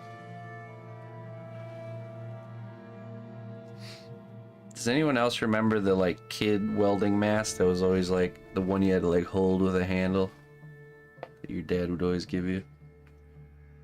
Totally not user friendly or comfortable. So dad would have this nice like one that mounts on his head. You'd have to hold that silly kid one.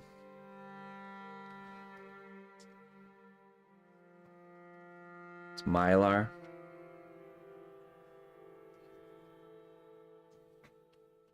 Oh wow, Maggie.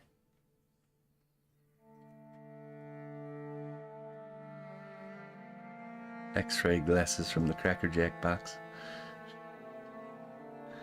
Oh no! I put on my 3D movie glasses instead of my Eclipse glasses. Whoops. How could have I messed this up?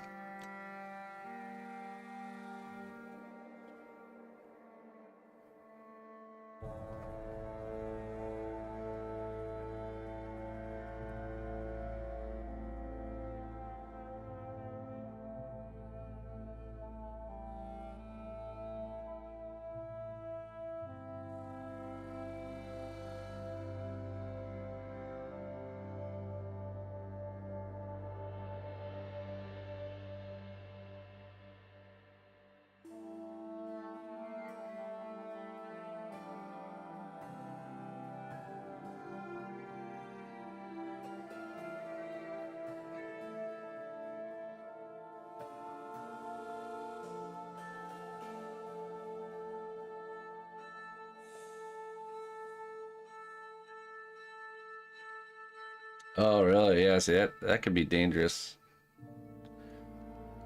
Because when you look somewhere at the sun without glasses, you squint and naturally look away. But when you put on it's like having non-polarized glasses. They shouldn't even let people sell those, to be honest. Non-polarized sunglasses. It's like, now your eyes can receive all of the damage. And they don't even know what's happening.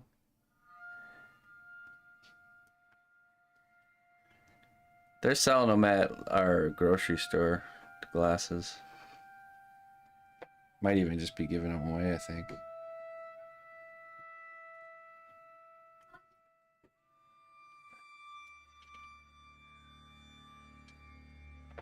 I imagine those ones can be trusted. My grocery store never did me wrong.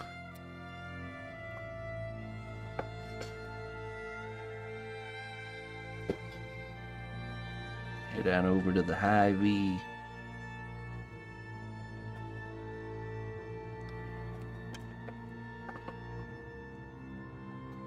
Our foot anatomy's starting to look really good here. Just gonna start maybe add the claws and start working on some textures.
Look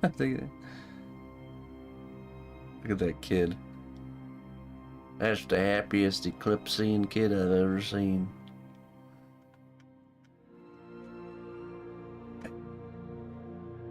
One day that kid will grow up and see that picture of him or her. Be like, dang, Mom and Dad, why you do this to me?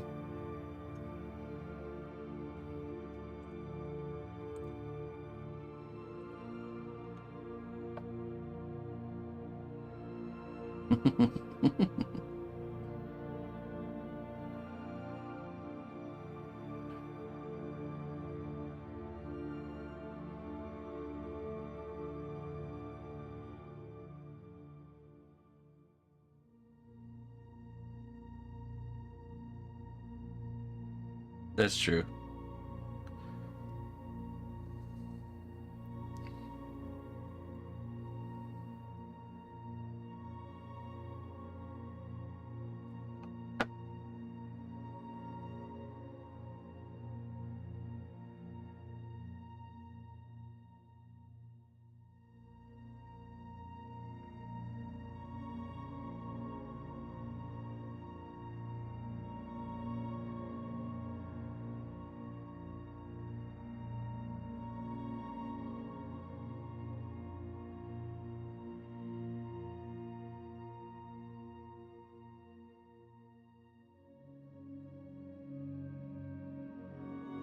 Not.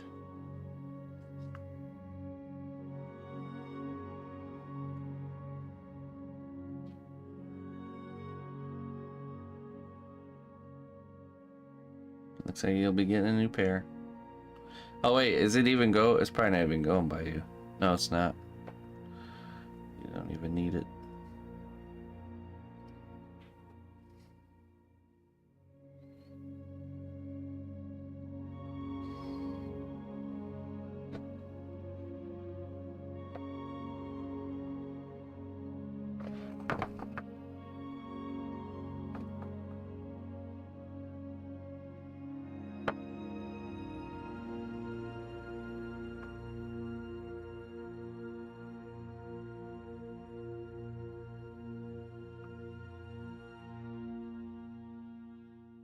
Little claw here. Little dew claw.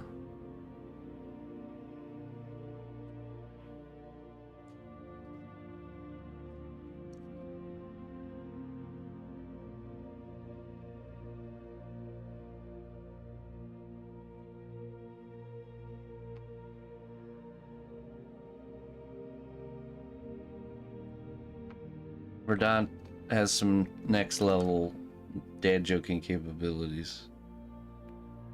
Certainly.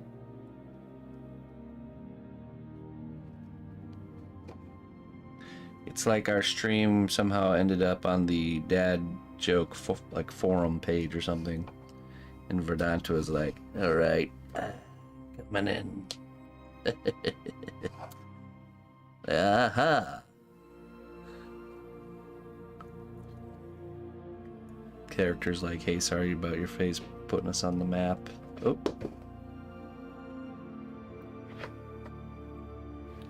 The dad joke catalog. The back pages of the dad joke catalog.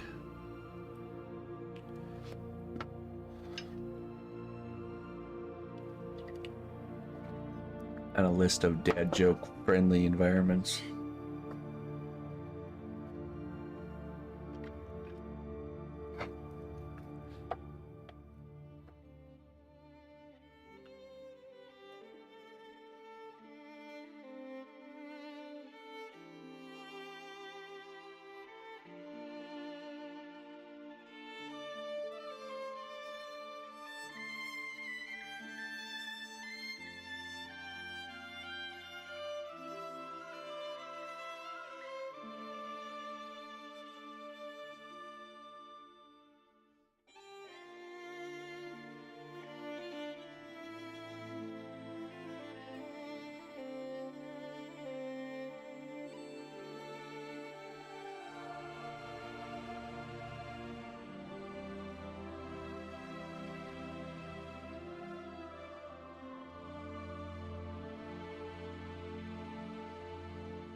Okay, that's cool.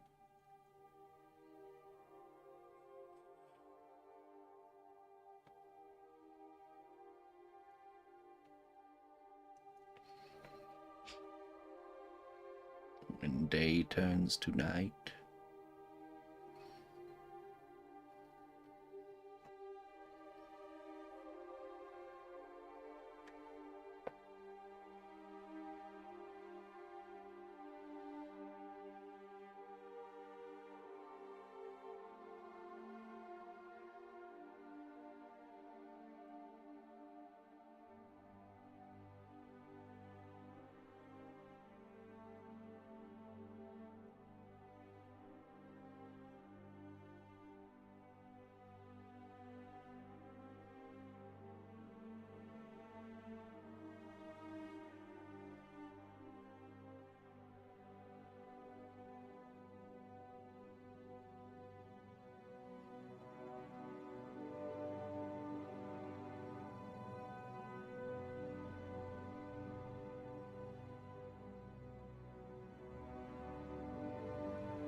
Soak it in, Looney Luna. Enjoy it.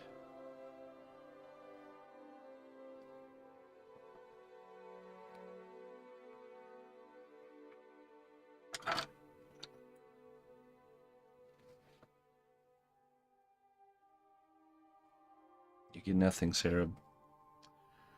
Well, I guess it's time to plan a trip over to the old Quad Cities area for the eclipse.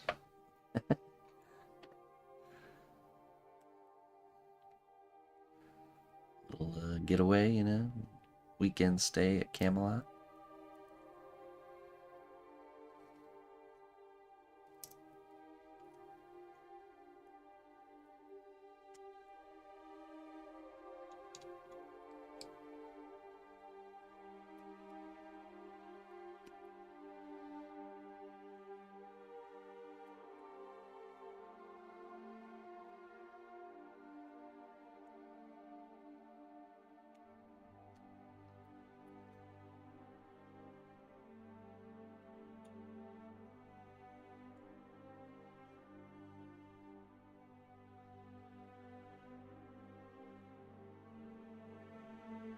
Yeah, you know, your recovery time just took a little bit longer. It's no problem.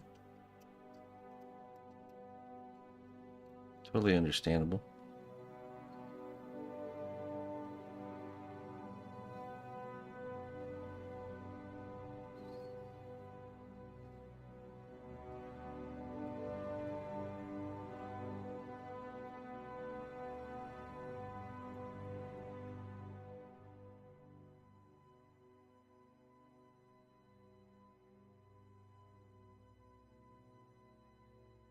$25%.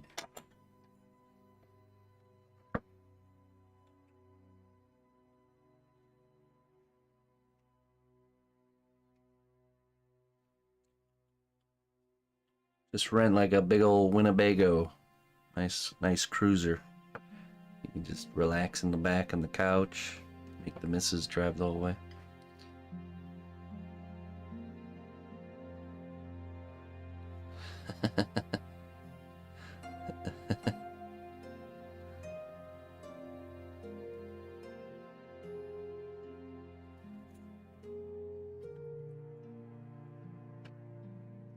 Nah, we found it. We found the hockey stick. It has been recovered.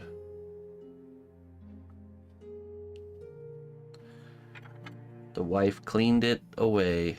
She cleaned it. She's always hiding things with her cleaning practices.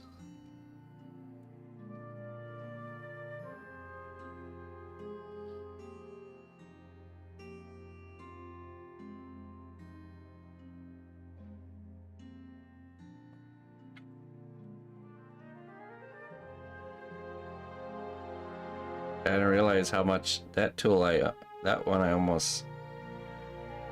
need more than the wooden stick. Just because the job it does is so particular.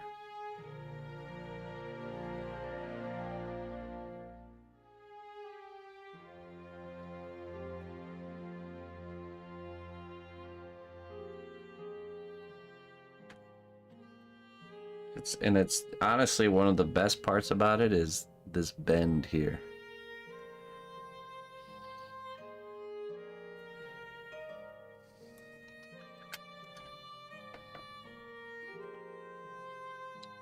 I think I checked that one out already, Colleen. It like it'll show you how it's gonna look in your area if you type in the zip code. Kind of like a little sample to expect. Yours is getting dull. Yeah, I've noticed some of them when you buy them, they're a little bit chunkier, a little bit fatter than the one I got. Yeah, there you go. Just gotta file it down.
Yeah, right.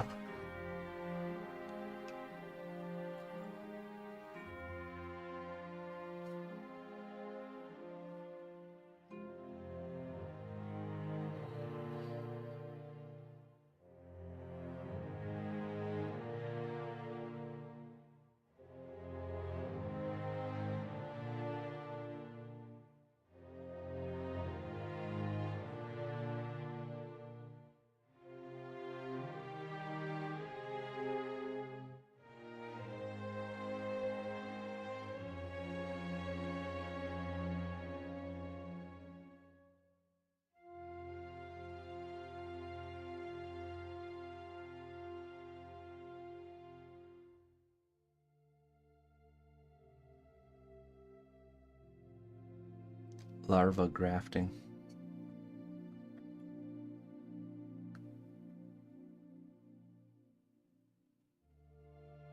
Sounds interesting.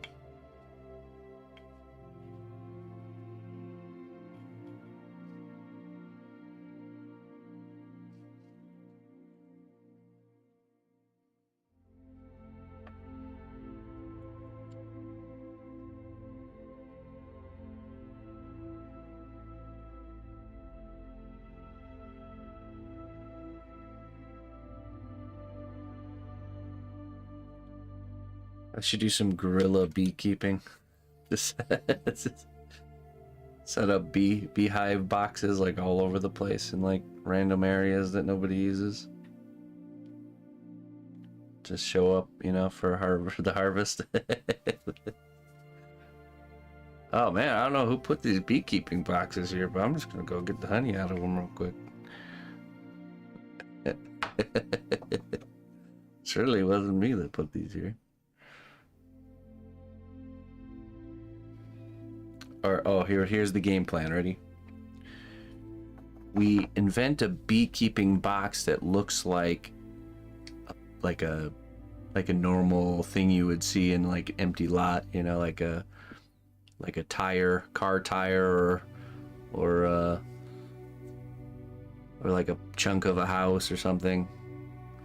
And then we put that in those properties, and then put the bees in there. And then we put bee removal service sticker on our trucks, or on my truck, okay? Bee removal service. So I just, you know, I'm just showing up to remove some bees, you know? Ah, yeah, you know, we got a call. Gotta take care of these bees, get them moved to a safe location here. And just be out there with the bee suit, you know? Oh, man. Perfect. Guerrilla beekeeping. Well, I gotta start writing these ideas down. I'm slowly becoming like the villain of my neighborhood. through gardening. guerrilla garden tactics.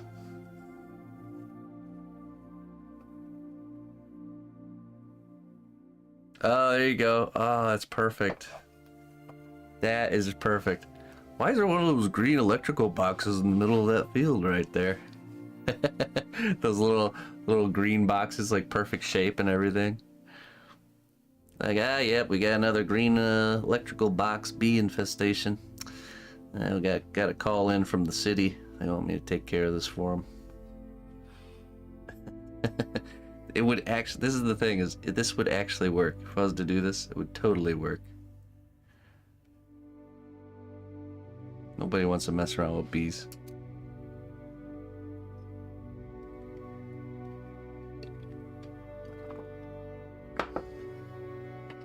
It's the perfect plan.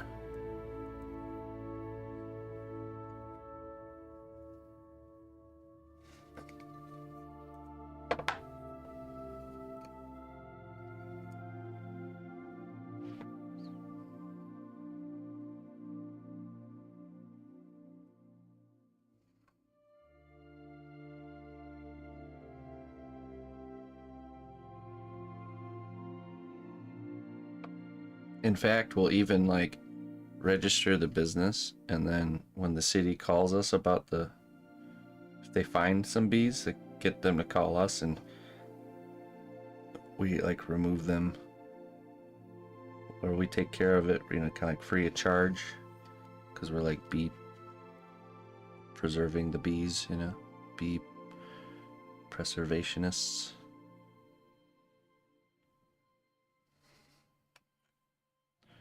Or even getting paid for it, even better. Paid to harvest my own honey. I see you have a bunch of wild saffron next to these beehives. I can take care of that for you too if you'd like. That wild growing saffron is popping up everywhere around these parts.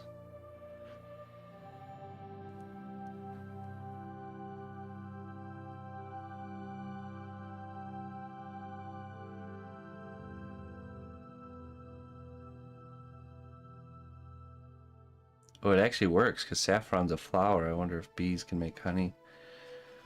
Saffron pollen. Honey and money, that's right.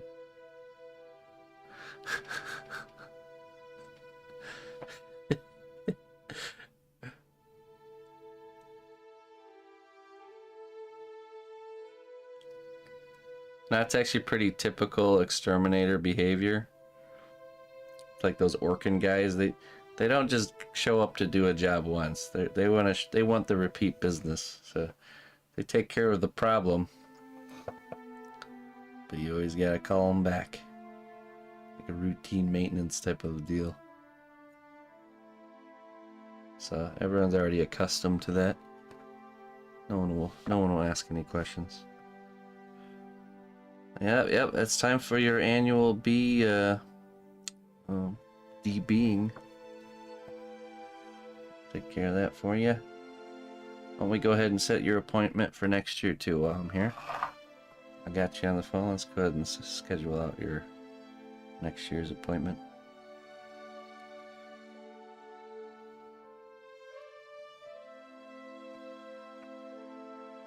Alright, Rob. Hey man, catch you later. Have a wonderful day.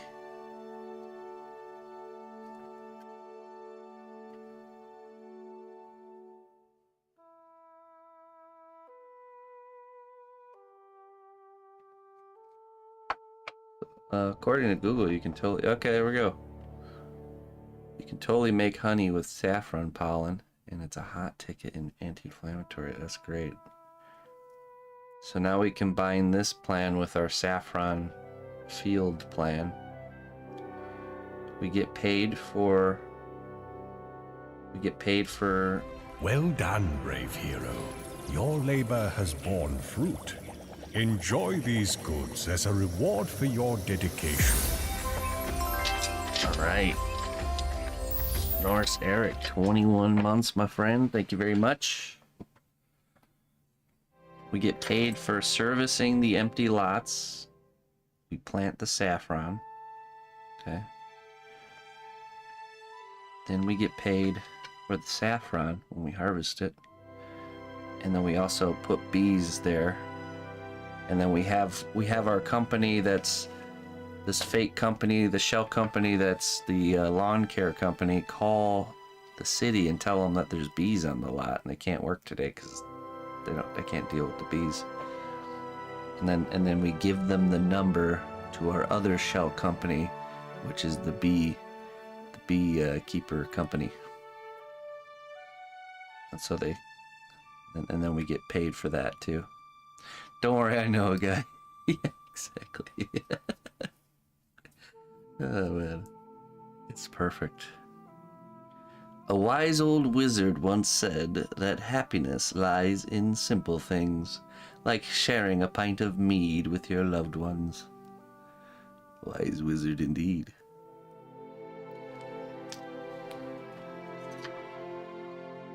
Yeah, thank you, North Eric. I appreciate it, man. Thanks for sticking with me.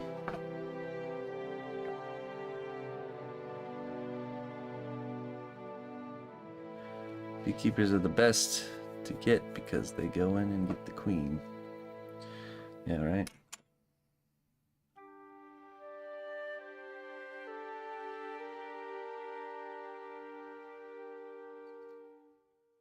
Posted in Food Lovers what I'm taking to to new doctor today. Okay.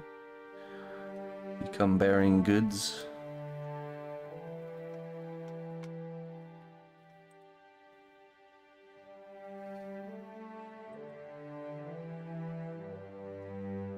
Ooh. Some brownies and cookies. Very nice.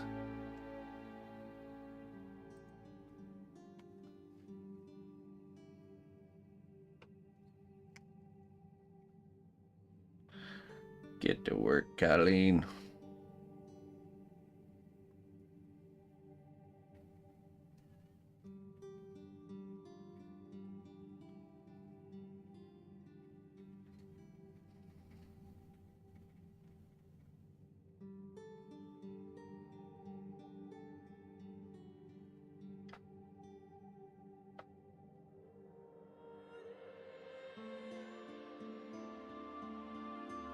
Oh yeah?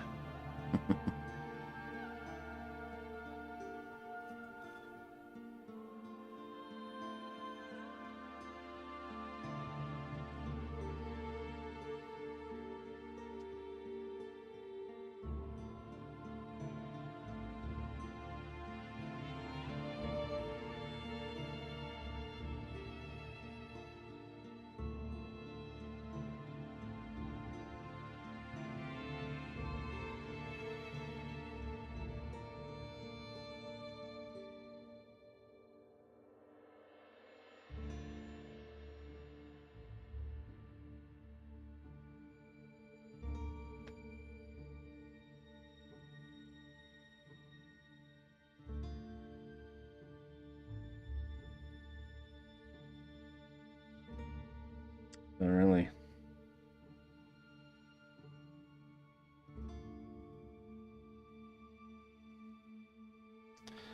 I can only imagine how complicated your stuff is.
For 30 years at the bank to collect pension.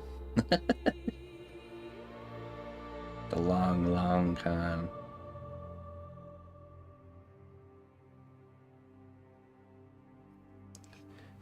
Think about it. It's a heist that doesn't hurt anybody.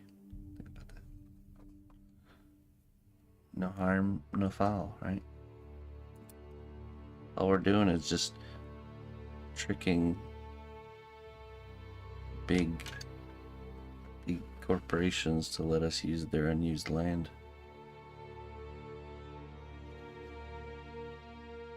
Big things.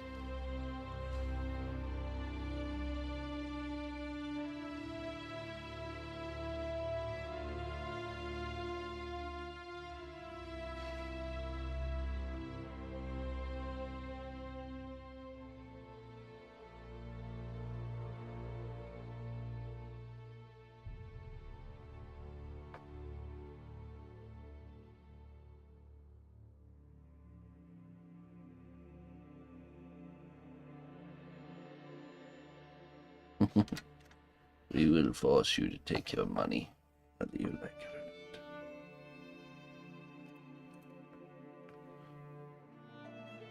not. I've been investing in sheets of plywood. I just have pallets of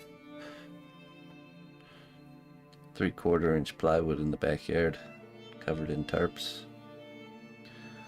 Raw material investment.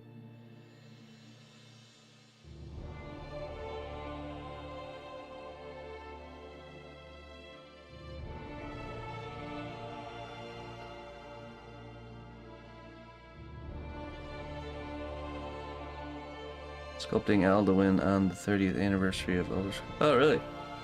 I didn't know that was happening today. What a coincidence, if you believe in such things. I certainly don't. Due to the cost of plywood, yeah. Imagine if you had done that before the pandemic. Had like a warehouse full of plywood. Yeah, I don't know why. I just felt compelled to buy a warehouse full of plywood. Just have a good feeling about it.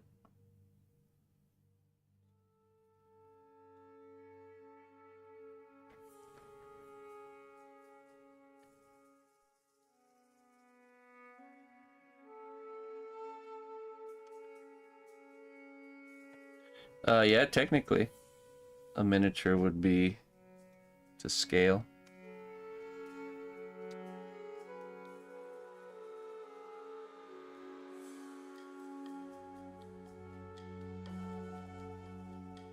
Yeah, I know, Sarah. Yeah, they have their reasons why, but it's all BS in my opinion. Yeah, you know, the things changed and stuff. It's just more expensive now because we say so. I remember it was $10 for a 2x4. That was pretty crazy. A regular, like, low grade 2x4x8, $10.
She was tiny, yeah. She was about the size of a tabletop mini. There'll be a character on this one that I'll be sculpting. We'll be sculpting the, like, standard Skyrim hero guy. The horned helmet in a miniature form. Be a really good practice opportunity.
Relive the original nostalgia. Hmm.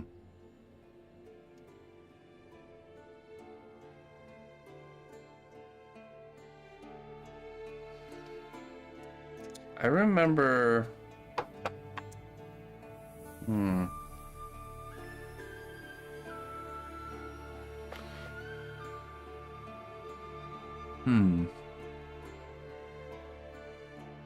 Maybe, I'm thinking Skyrim, but I want to say Oblivion was way more, like, groundbreaking when it first came out. Because just, like, the shift in graphics and what you can do in the game just totally, play current games with kid brain. Yeah, but there's a dangerous thing because you'd get stuck in the, you know what I mean? It's like they're too good now. Where you, being a young child, you don't have the will to leave the game. The self-discipline to not just fully absorb yourself. I definitely remember exactly that feeling about Morrowind. Yeah, I think I had that too with Morrowind. But then I remember Oblivion came out and it was just like, wow. Like I remember the graphics and the fighting and all that stuff. How much it changed.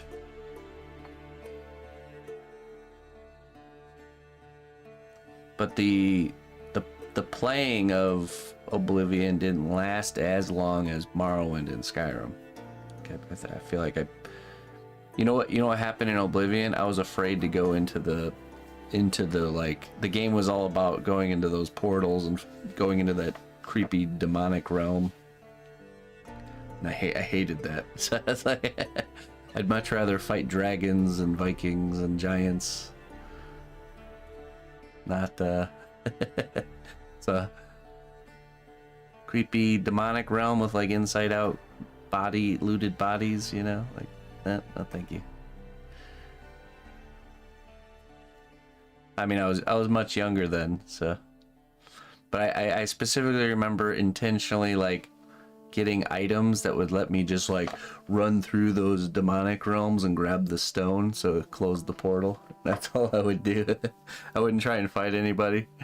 I was just like, alright, I got a stack of health potions, I got my boots of blinding speed, I got my, you know, and I would just like run through it and grab the stone.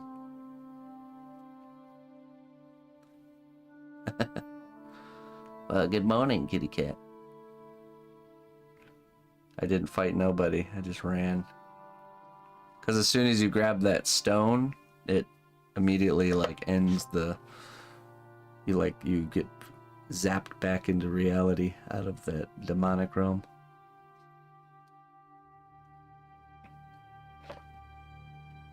So I think in Skyrim I played it more because I enjoyed the types of creatures and stuff you're fighting more. Yeah, right.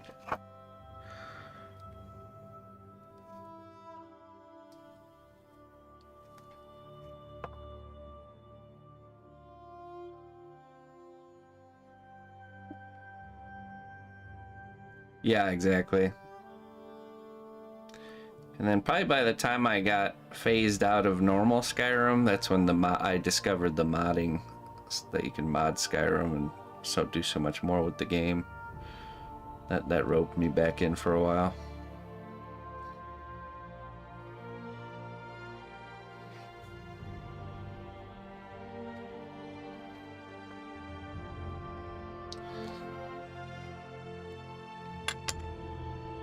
And then Morrowind was really awesome, but I didn't really get far in Morrowind because I was just too young. I was distracted with just going to, God, what was the name of that town? I think it started with a B. Bruma? Is that right? Me and my brothers would do the same thing. We would just go to Bruma. Balmora, there we go. we'd go to Balmora, and there's this little shop off to the left that was like by itself, kind of. We'd always just go there, go into the shop, kill the shop owner, and say, "This is my house now." Baldur's Gate. Alright, this is our house now. And then we would just take everything that was inside that shop and just go to the next door neighbor's shop and sell all the stuff to the merchants. And then once we got done selling everything, we would go to the next shop next to it, kill him, and take all his stuff and sell it to all the other shopkeepers, and just kind of methodically worked our way through the old shopkeeps there till there was none left, none but one for us to sell to.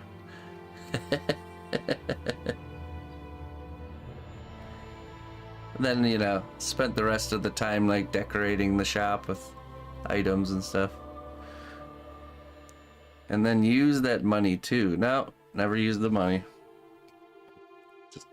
Just to have it.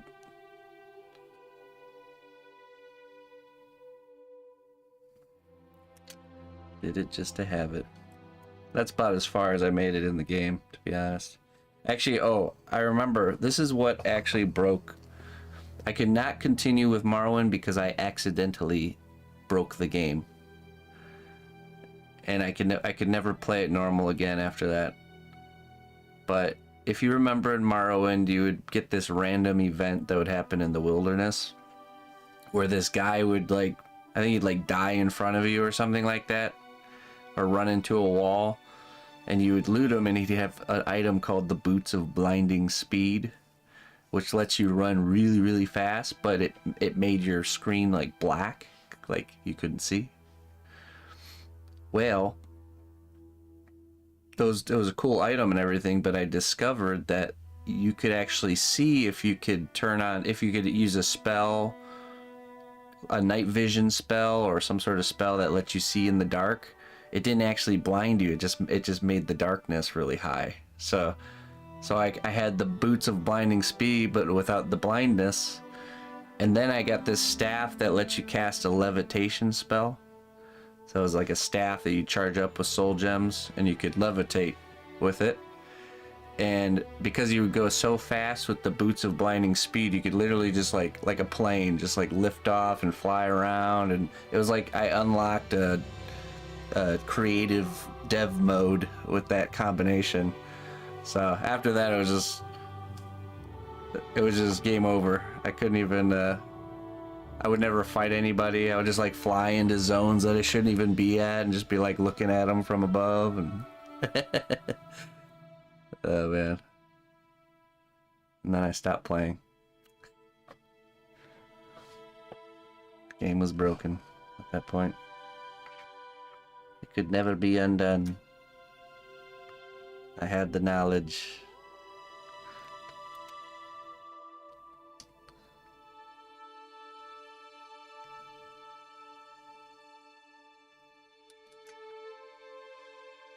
I don't think I even played the storyline even a little bit.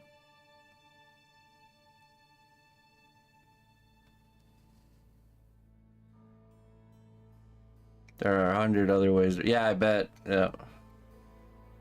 That's part of what it makes it fun, kind of figuring that stuff out. That's why I say an Elder Scrolls game can never be a massive multiplayer game. Because part of the Elder Scrolls experience is becoming going from like a lowly peasant to like a god man. And you can't do that. You can't do that in a massive online player setting.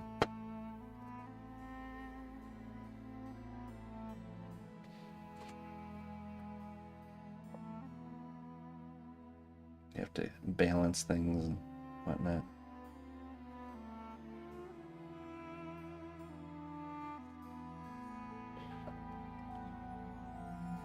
I don't know about you guys, but does anybody else have this problem with like Skyrim, for example? Where you have to resist just doing a stealth archer build every time. It's like, alright, I'm not gonna do stealth sneaky archer.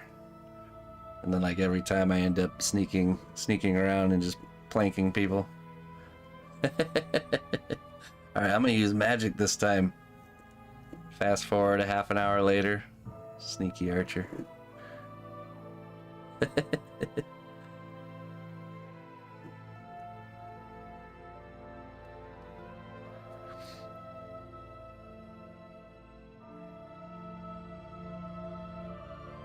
Oh wow, that's crazy. Maybe it'll be different in VR.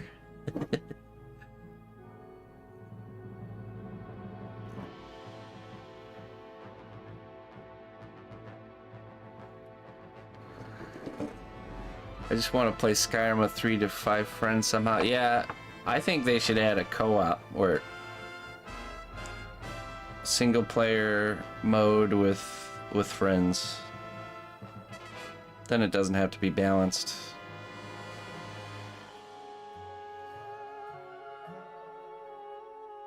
That would be great.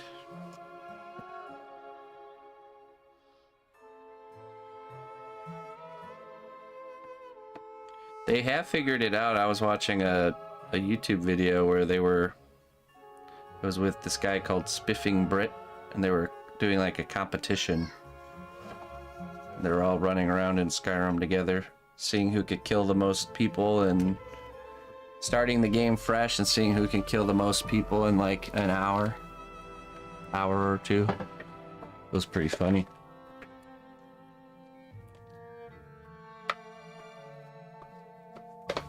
Alright, let me go get some coffee. I'll be right back.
Mortal Kombat.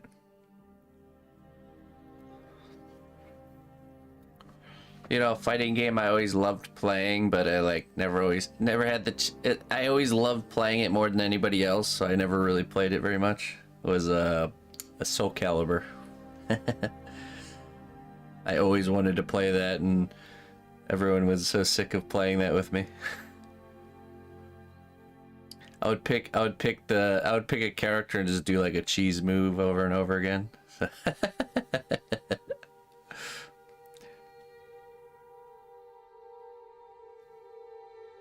Your name is from Soul Calibur?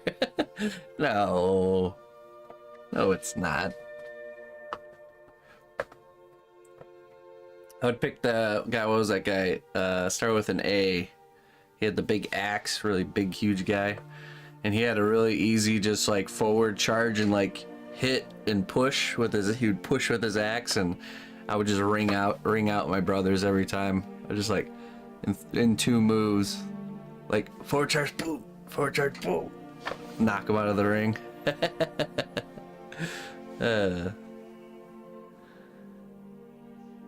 Bango Bongo. There's no Bango Bongo. Astaroth, that's his name. Yeah. I would just forward charge and hit with Astaroth every time.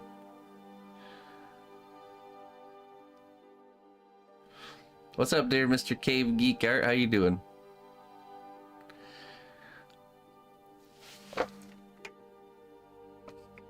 It's okay, my brother would always use the, what was that guy? The samurai guy, and he would like get on top of his sword and hop around like a pogo stick. And we just couldn't figure out how to get him off of it. And you would just die. He would just pogo stick you to death every time.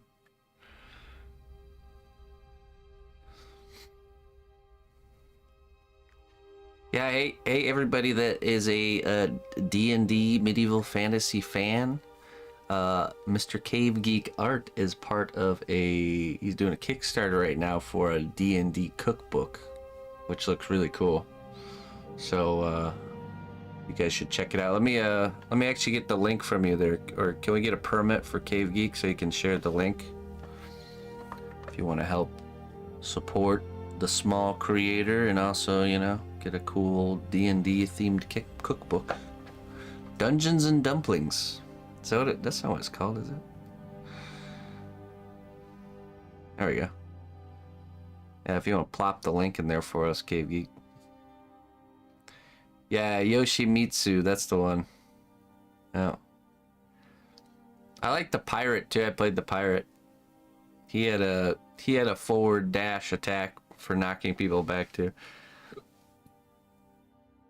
Flavored text adventures. There we go. There it is right there. Go check it out, Looper. It looks good. It's good stuff.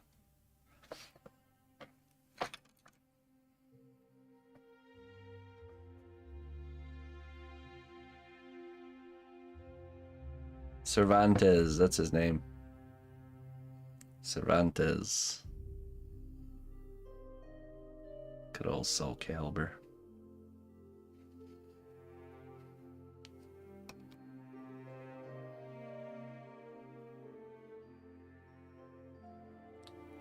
Trying to think who else there was that I like to play. Was it Volvo, the one the weird one with the like doing like crazy yoga poses and had like claw weapons?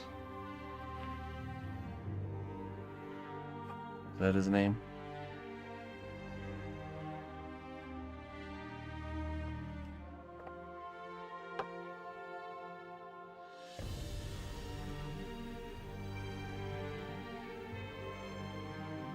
Well, have you ever heard of them saying they can recreate T-Rex by mutating a chicken?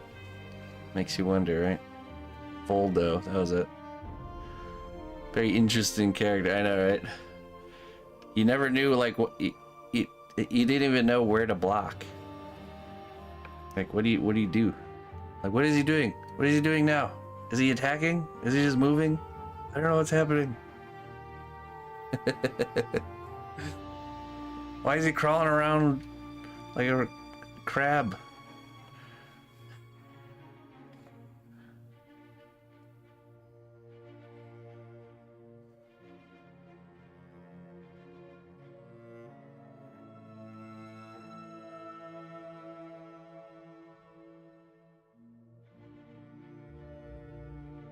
We used to play the old Street Fighter on Sega Genesis, and I had two main go-to strategies that my brothers didn't know how to beat.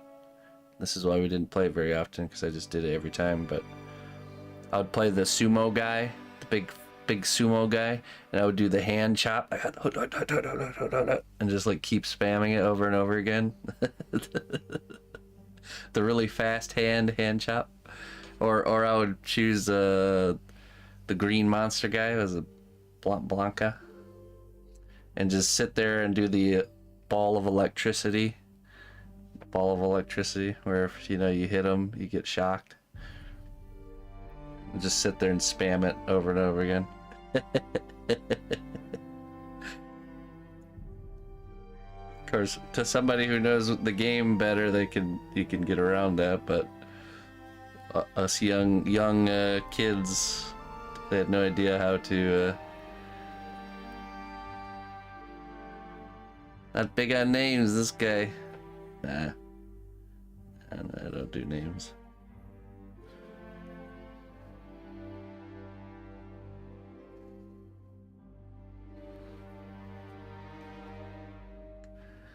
Let's just say my brothers hated playing fighting games with me. I couldn't figure out why.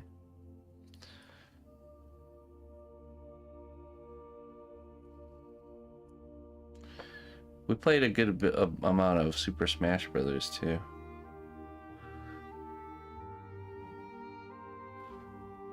The only thing I would do in Super Smash Brothers is play Samus and like charge up the cannon all the way and just try and shoot him with it every time, or Donkey Kong and wind up the fist punch. That was the only thing I was interested in doing. And my brother was always play Kirby and he'd always fly back in, be like a million miles off the map, just float back in. Good times.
All right, I think we'll brush this now and start doing the skin textures.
It's a commission. I'm not allowed to do personal projects right now.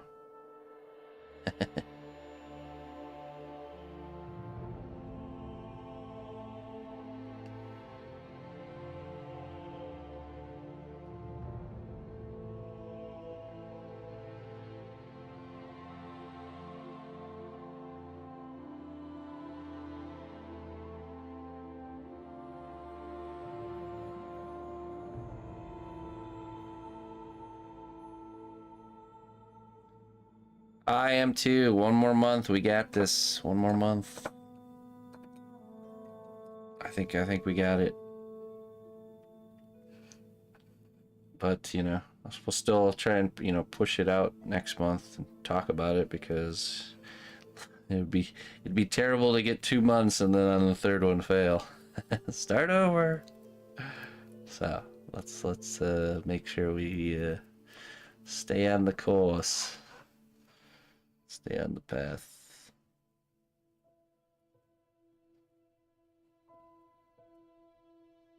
Yeah, thank you everybody. Thank you all you subscribers for helping us accomplish this. Especially, you have to get all 3 in a row. That's right. That's right.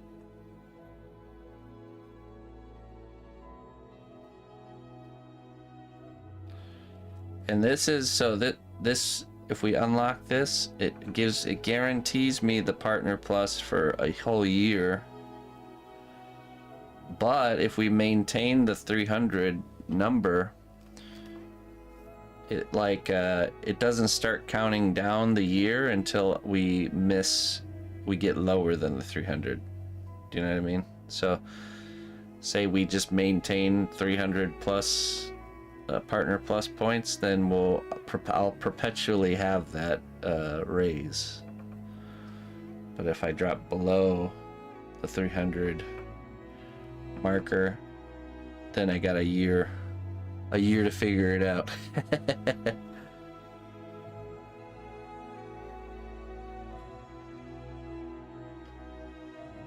Yeah, I think we got this.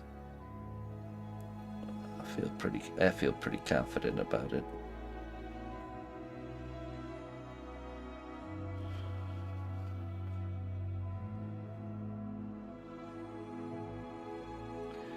I was very glad that they lowered the number for that. If it would be at 350, it'd definitely be a way harder of a struggle. So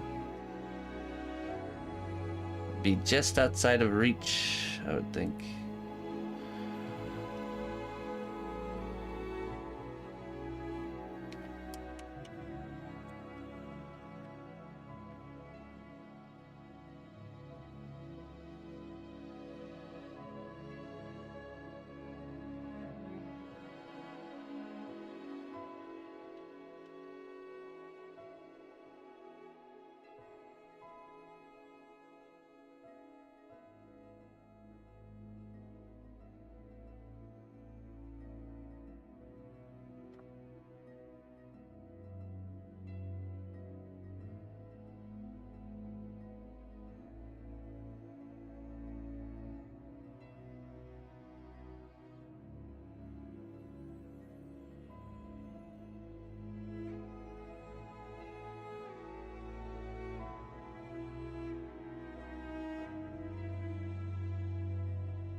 All the nooks and crannies must be sculpted.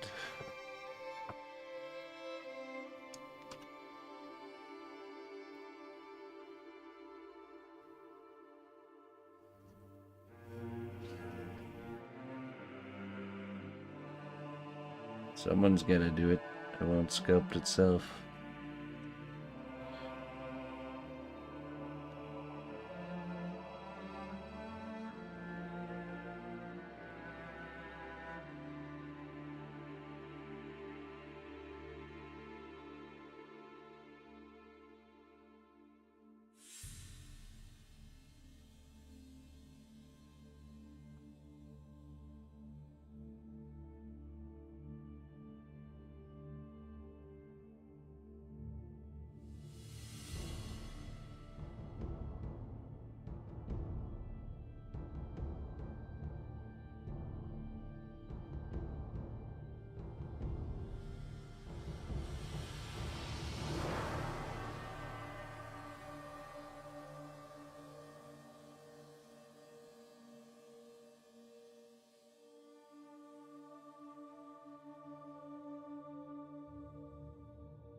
Okay, let's brush that. Get those bigger lines.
Alright. Let's blend in these larger lines and then we'll do smaller lines.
This is do exclamation point clay.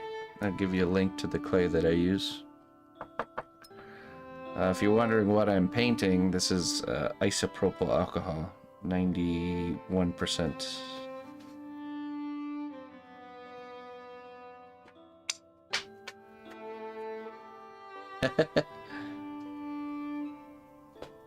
I've seen you without your scales, sir.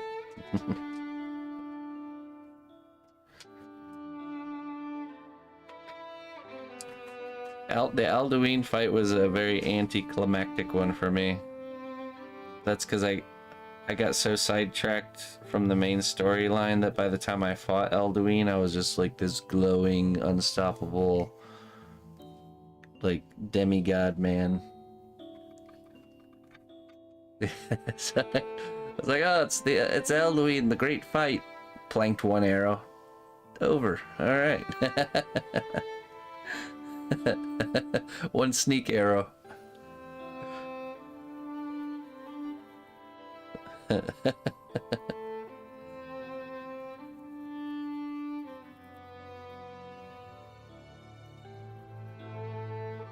was a little over prepared.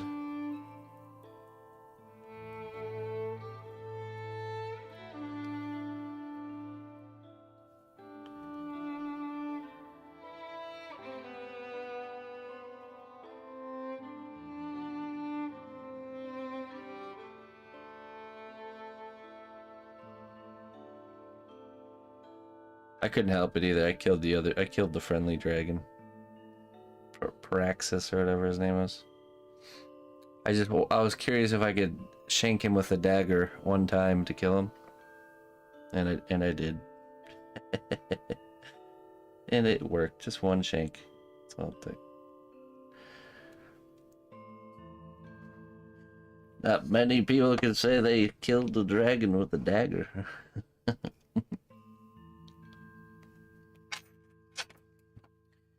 Oh, what are you doing back there, cnotbusch? Oh, nothing. Just looking around. I dropped something back here. Don't worry about me.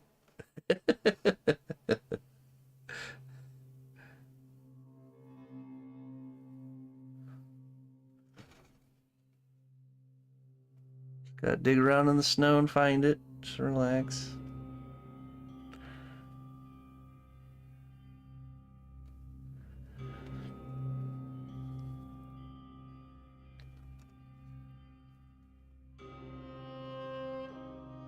Oh, really, Paul? That's cool.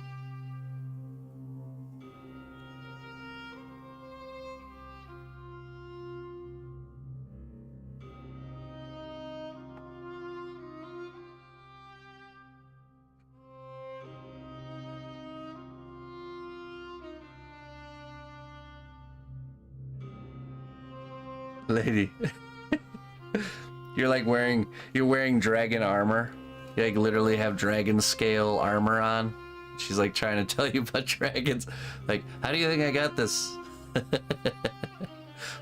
Fully dragoned out.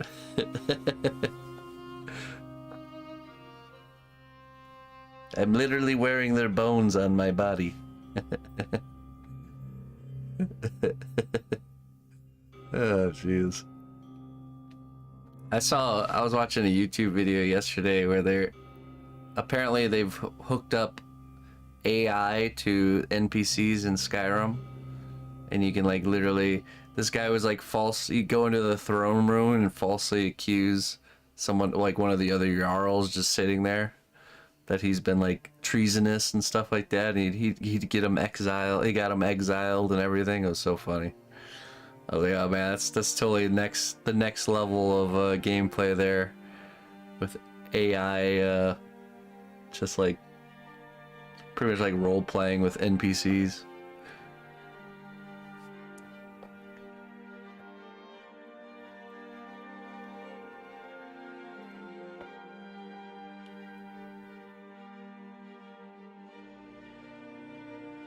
That poor innocent Jarl.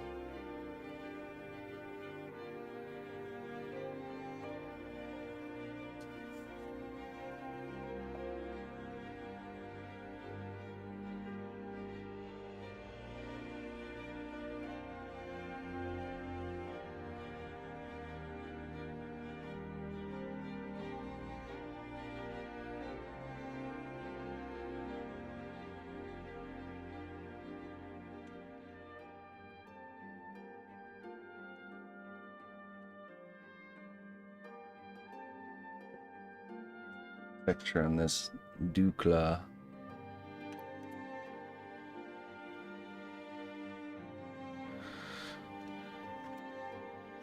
Don't be a dragon lady. Nice.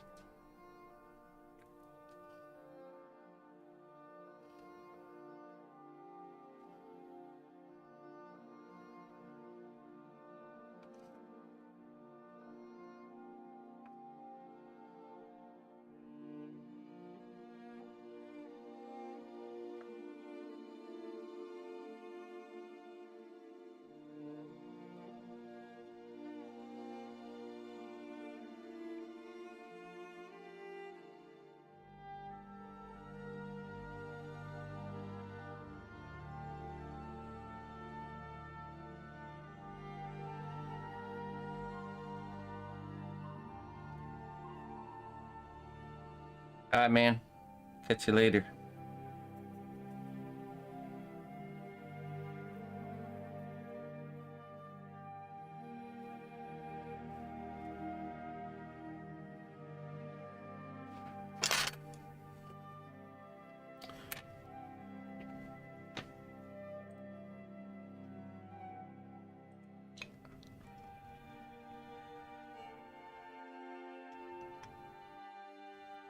Alright, before I forget, I'm gonna do a be right back real quick and give you guys some of your daily dose of yada yada. Today's the last day for it. So. Alright, be right back.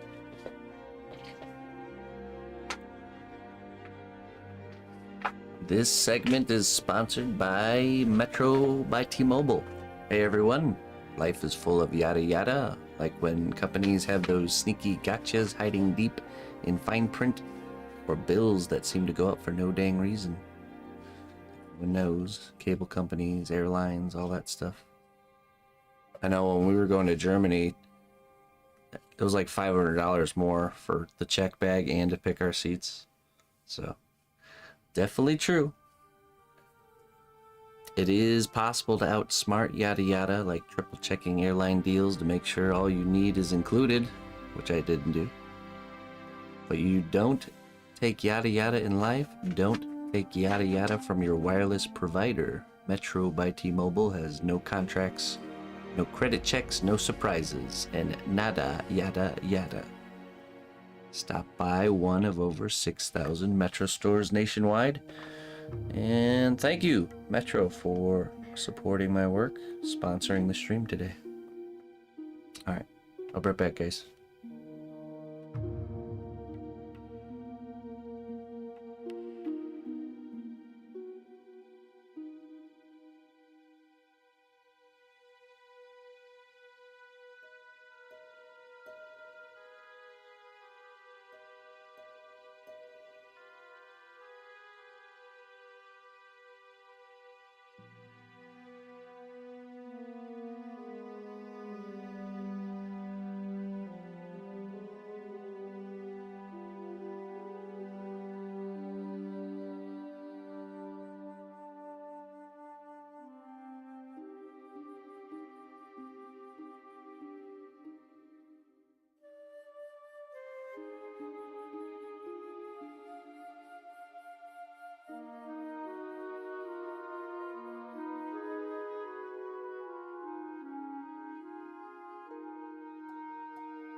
All right.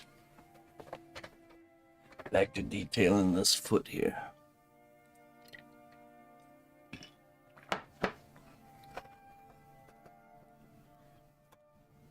Actually, I wonder, I'm gonna pull up a different reference here.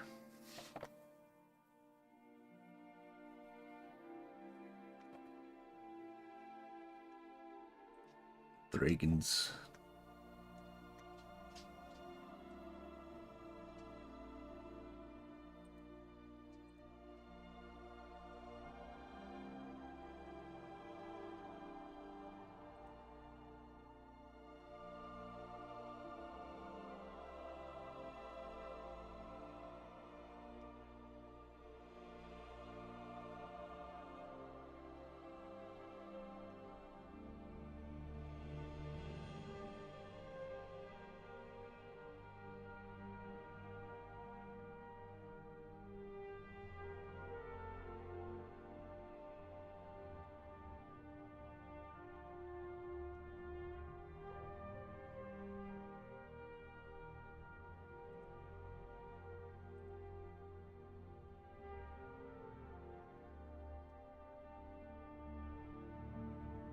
Ostriches have like, they're just real life dragons.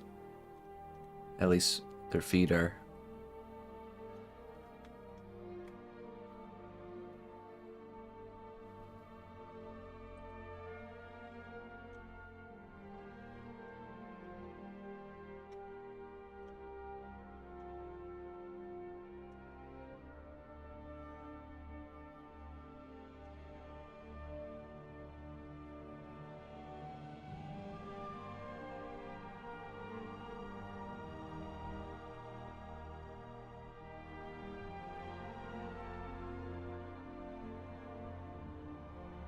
What's up, Meester?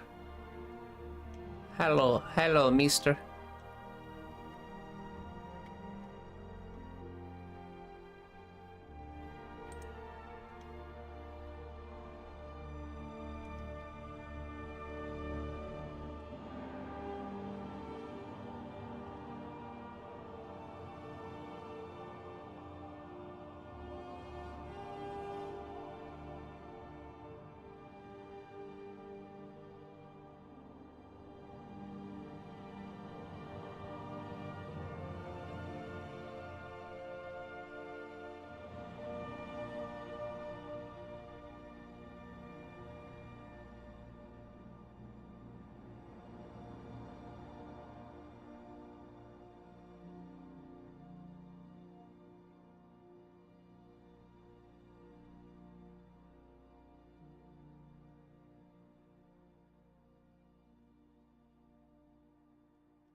Alright, so let's get to work.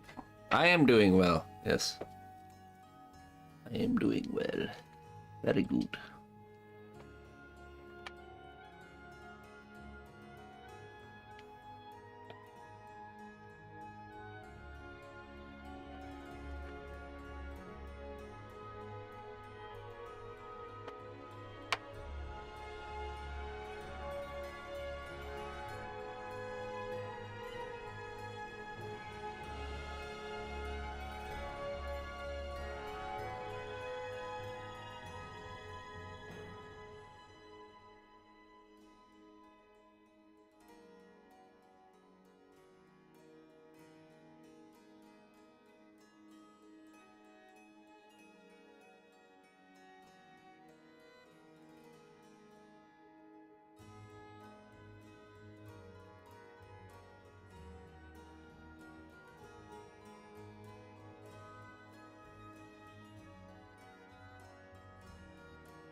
I certainly wouldn't. Do the chickens have talons? It's pretty brutal the way eagles kill their prey. They literally don't even kill them. They just like swoop in on something and like stick their talons into them and just like never let go. And just start eating them. It's pretty pretty hardcore.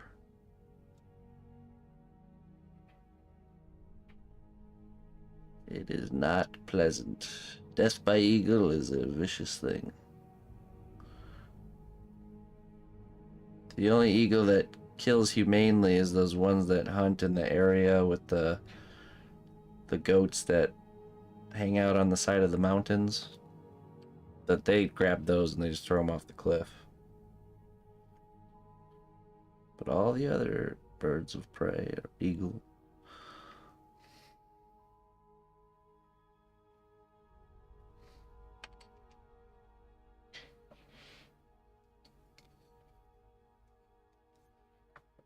Slamming their bodies into it.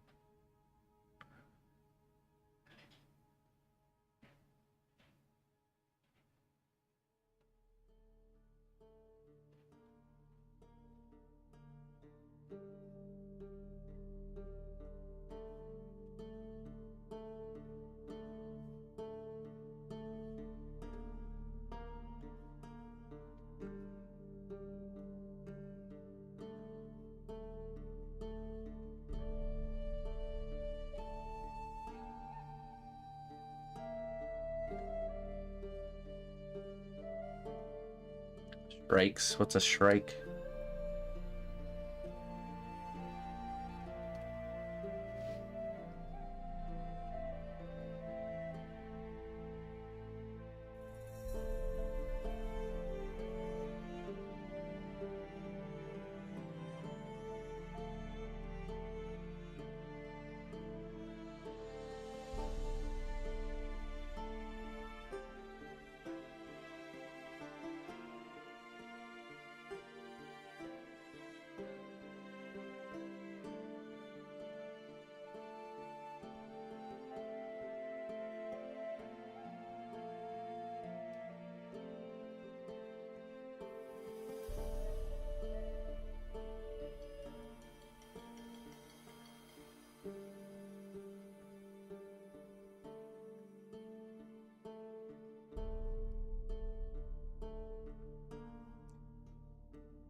Yeah, I mean but a lot of the times if the creature's big enough, it just dazes them, but doesn't actually dispatch them.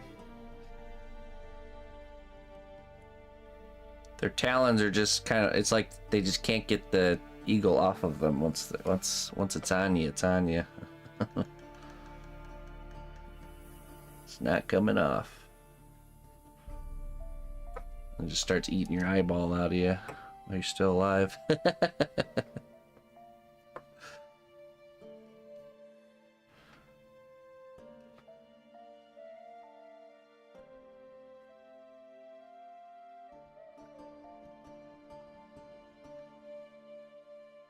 I'm not even joking, though. This is a crazy thing.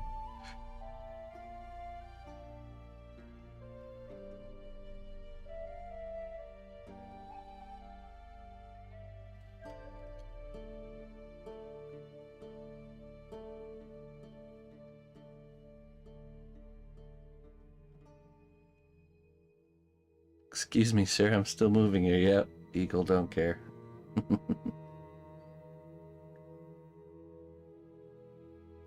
Eagle prefers that's the case. The best I could see, though, at least the bald eagles in my area, they seem to only really they eat a lot of fish, mostly. I feel less bad for a fish.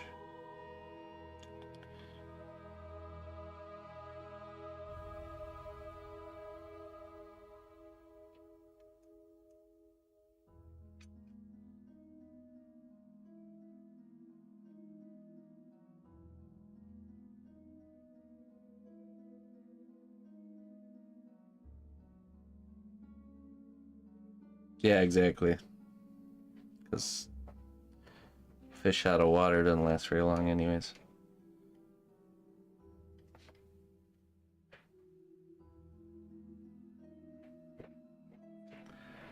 There's a cryptid called a thunderbird, which is like an eagle that's like the size of a small plane. That the Native Americans used to talk about, these huge birds called thunderbirds. Imagine that. Imagine if that were flying around in the skies. Maybe, potentially, they actually were. That, didn't they, isn't Argentavis, isn't that a really large prehistoric eagle type bird? Maybe there was just some Argentavis still around way back when.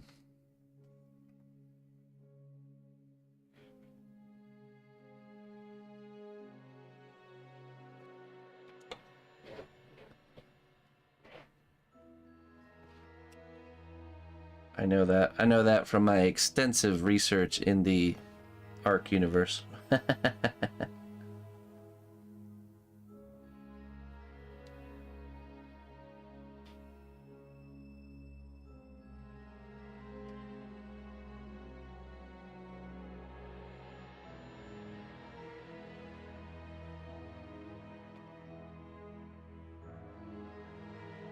How's it going there, Funka?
Oh, for sure. We don't know. We don't know what the heck's going on down there at all. Not even a little bit.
Oh, it's interesting to look into is blue whales. Blue whale scars. They always find blue whales with these giant suction cup scars, like they got in a fight with a giant friggin' deep underwater squids. The Kraken.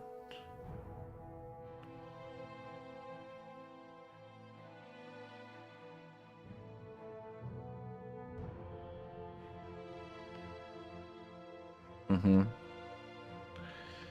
Because blue whales, they dive really deep down into like the deeper parts of the ocean.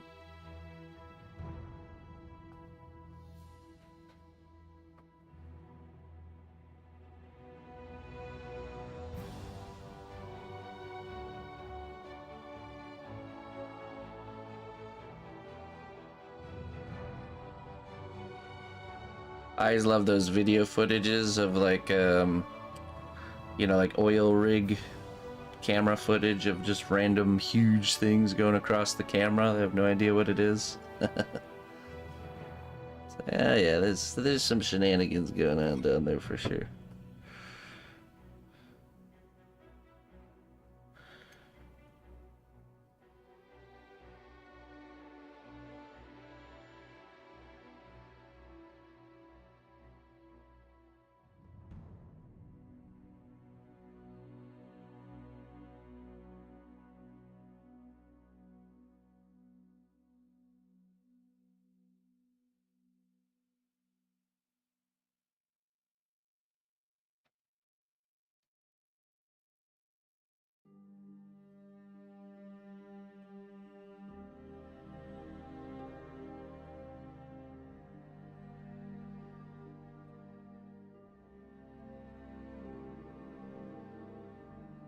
I think I have seen that channel before.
What's up, Alexis?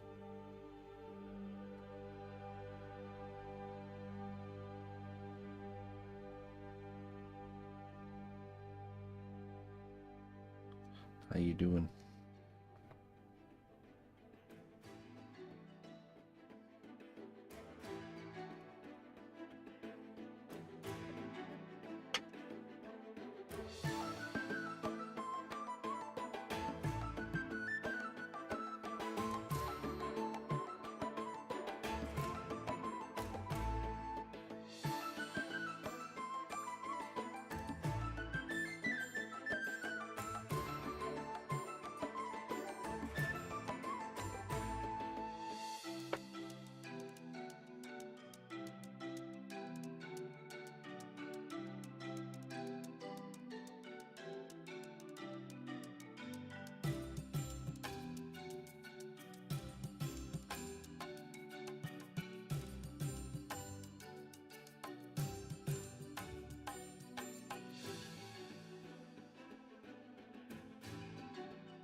5 years. Onward and forward, my friend.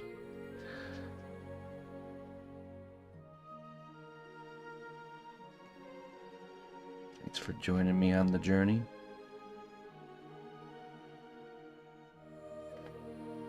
And thank you for the kind words.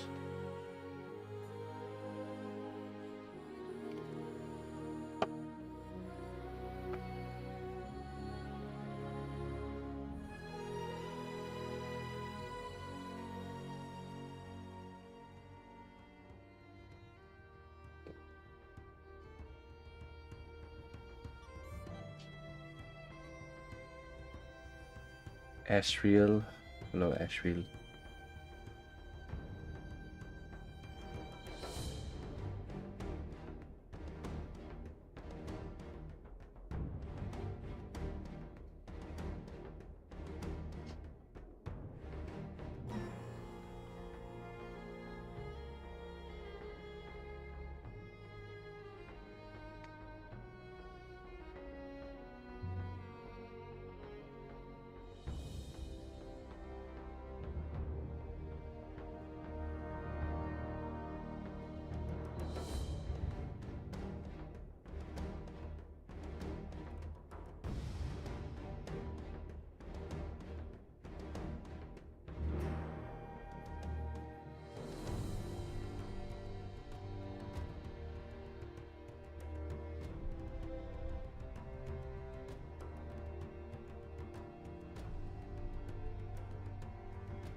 Lady in here, trapped in the hallway.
Figure out where the scales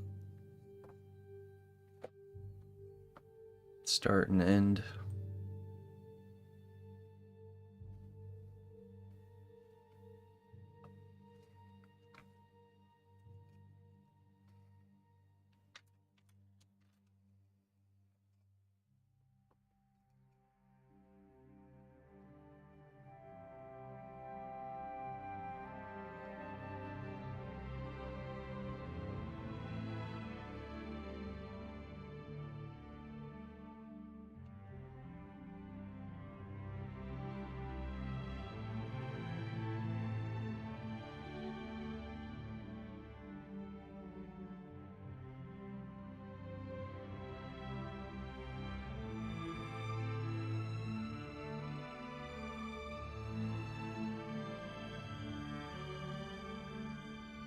Hey, thank you.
All right.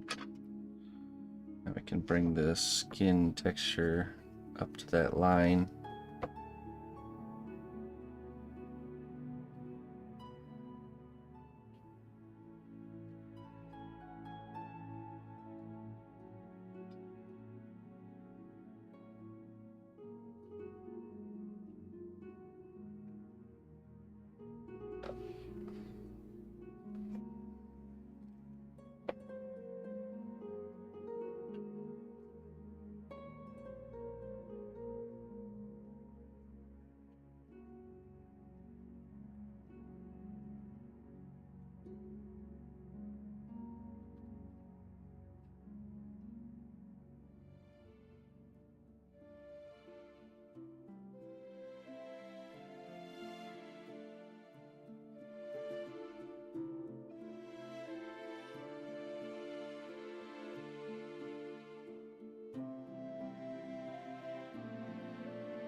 Welcome back.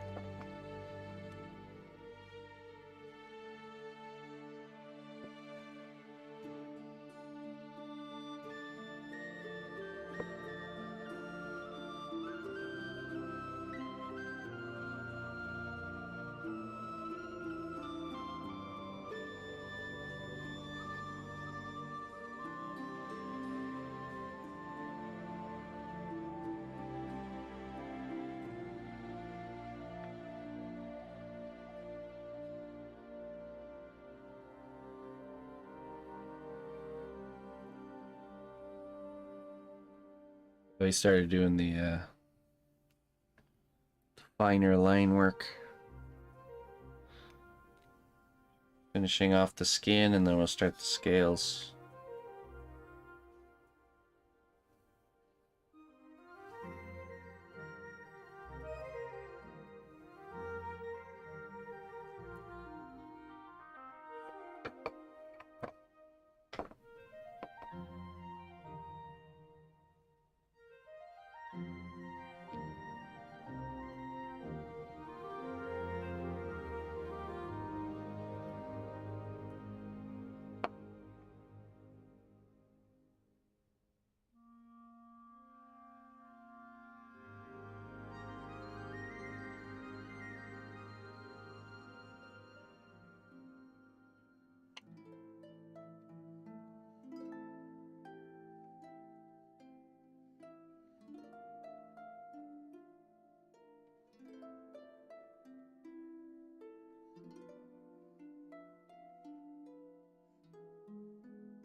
Alright, now we brush it and we can start the scales.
Hey, Sherry. Thank you.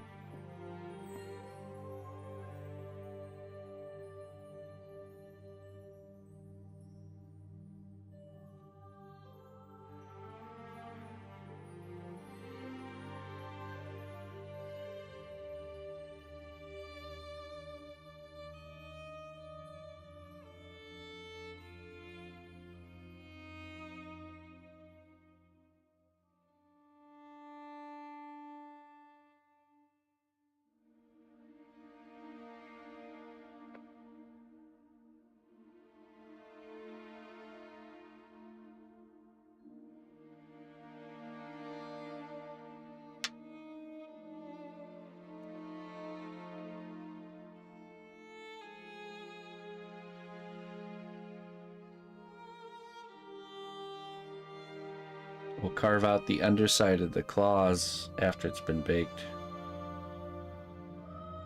Just get in there with the Dremel tool.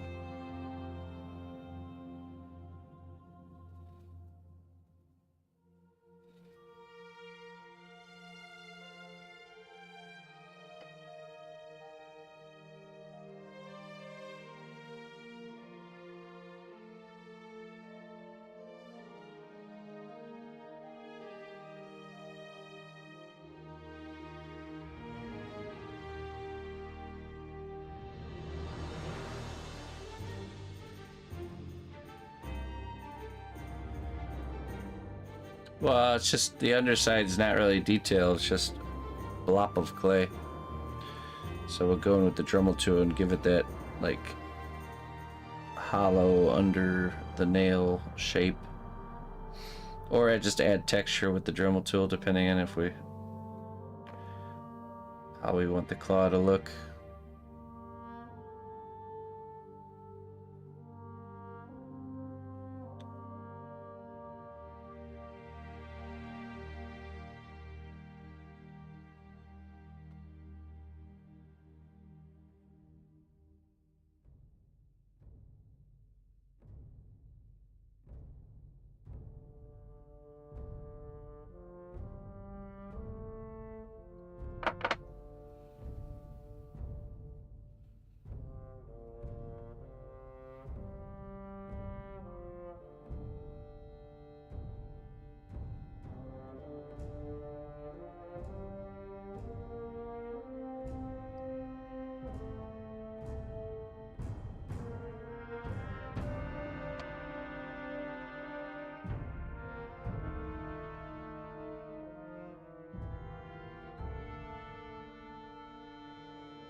Okay. Now.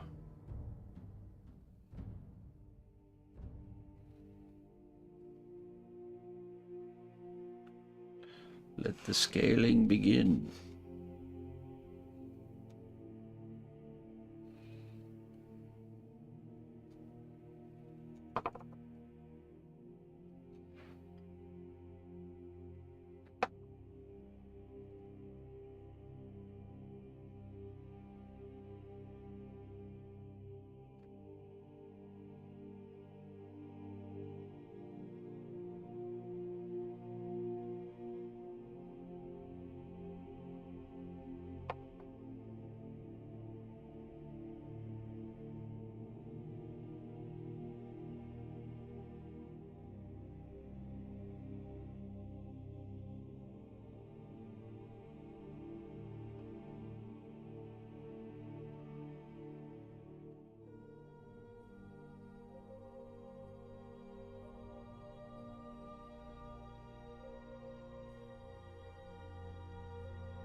Winnie Lorna, we'll catch you later.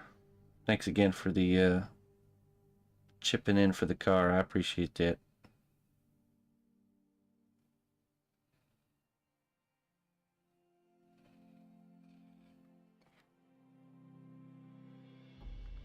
Shula Dame. Doing good. Yeah, weekend was awesome, man. How about you?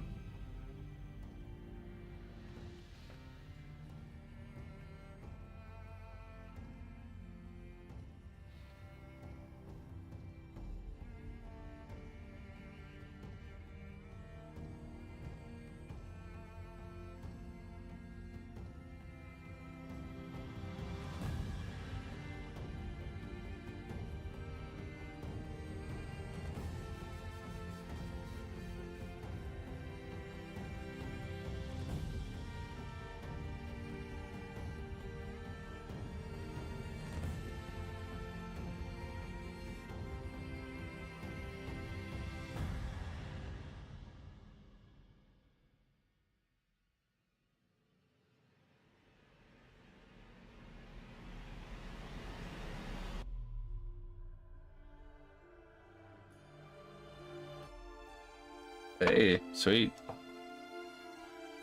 Good times.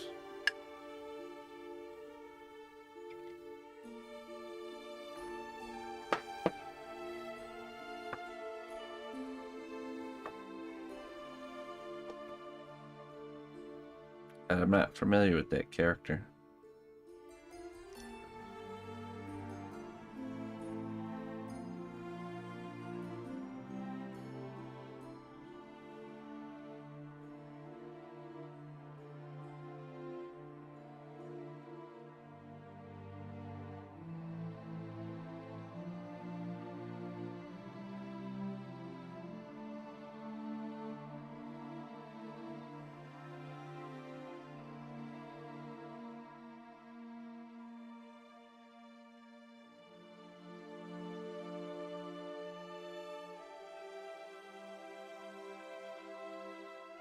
Spelunky.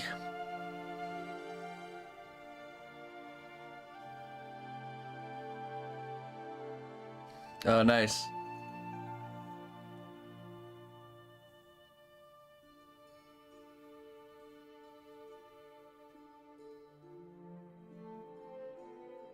Wait, what's a $7.99?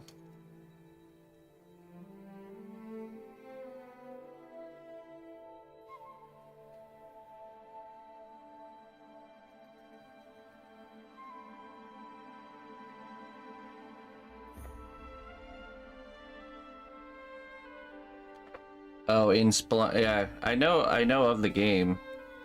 Just didn't know the characters. I get it. Okay, so it's really hard to reach level.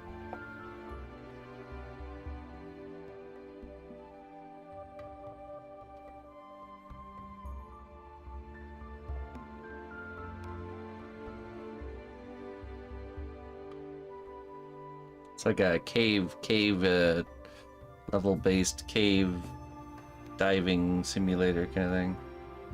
Not simulator, but like a platformer.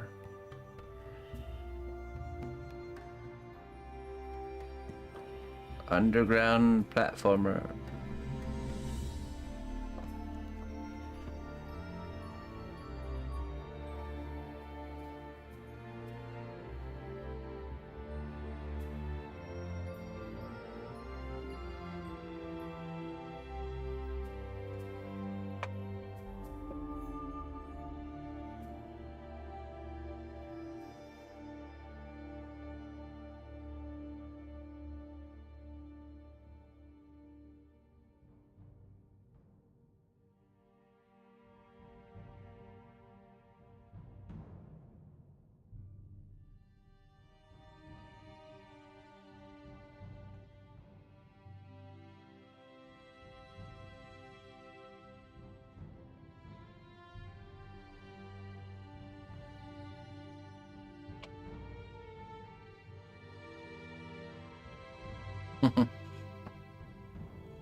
think when I played it, it was just the first one.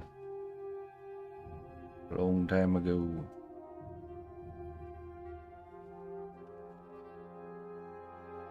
I just never get into platformers.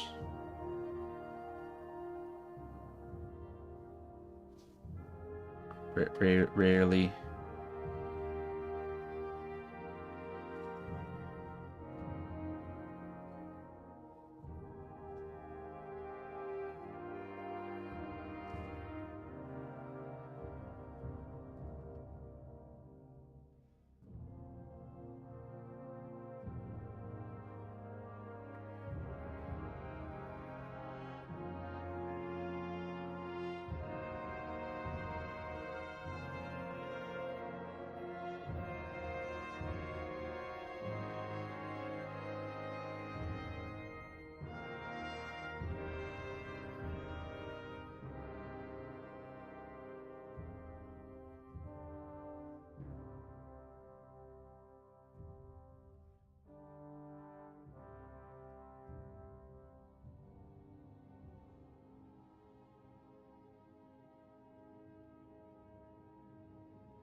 EverQuest?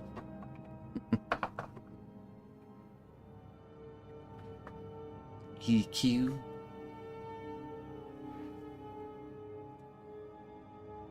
I had insider information. I cheated.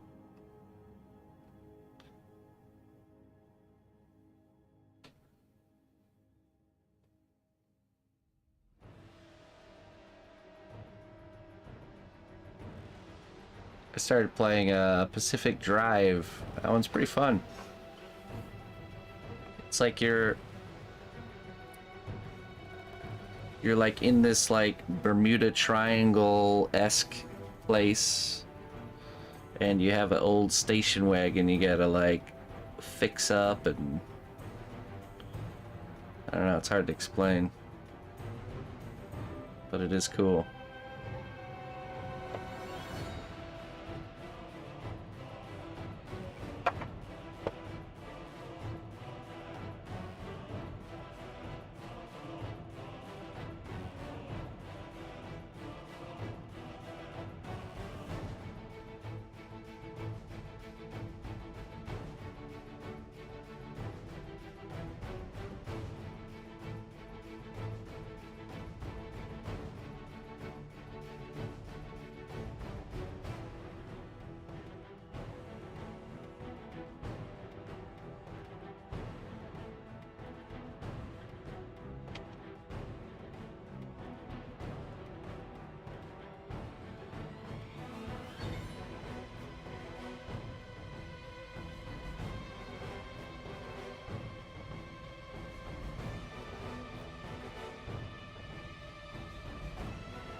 Alright, we're gonna have to leave that there for now.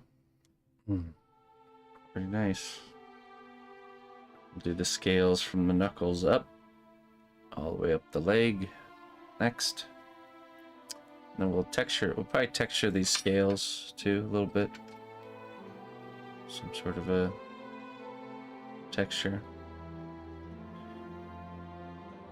Clean up this area around the claw.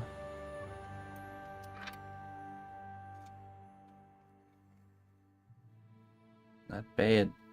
It's a nice looking foot.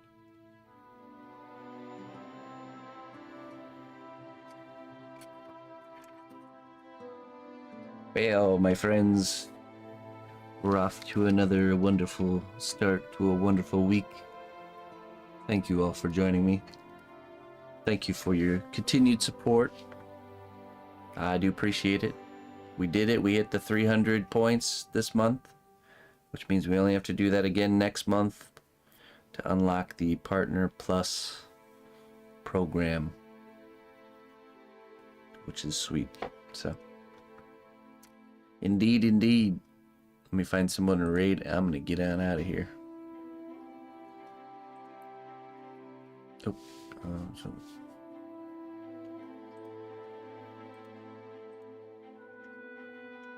who shall we raid today?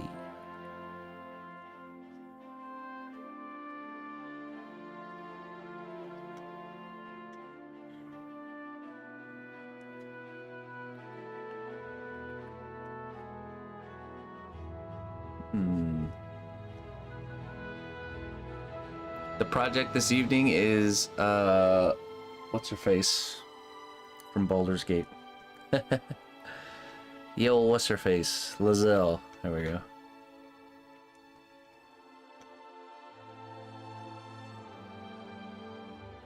What have you been doing on her? I think we're starting to work on her torso armor next. Should be fun.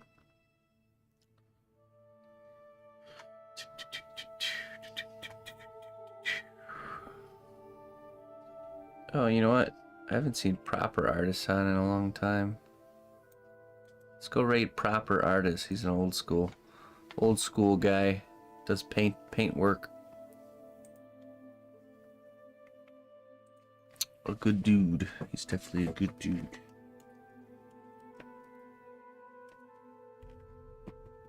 All right, everybody. Till next time. Bye-bye.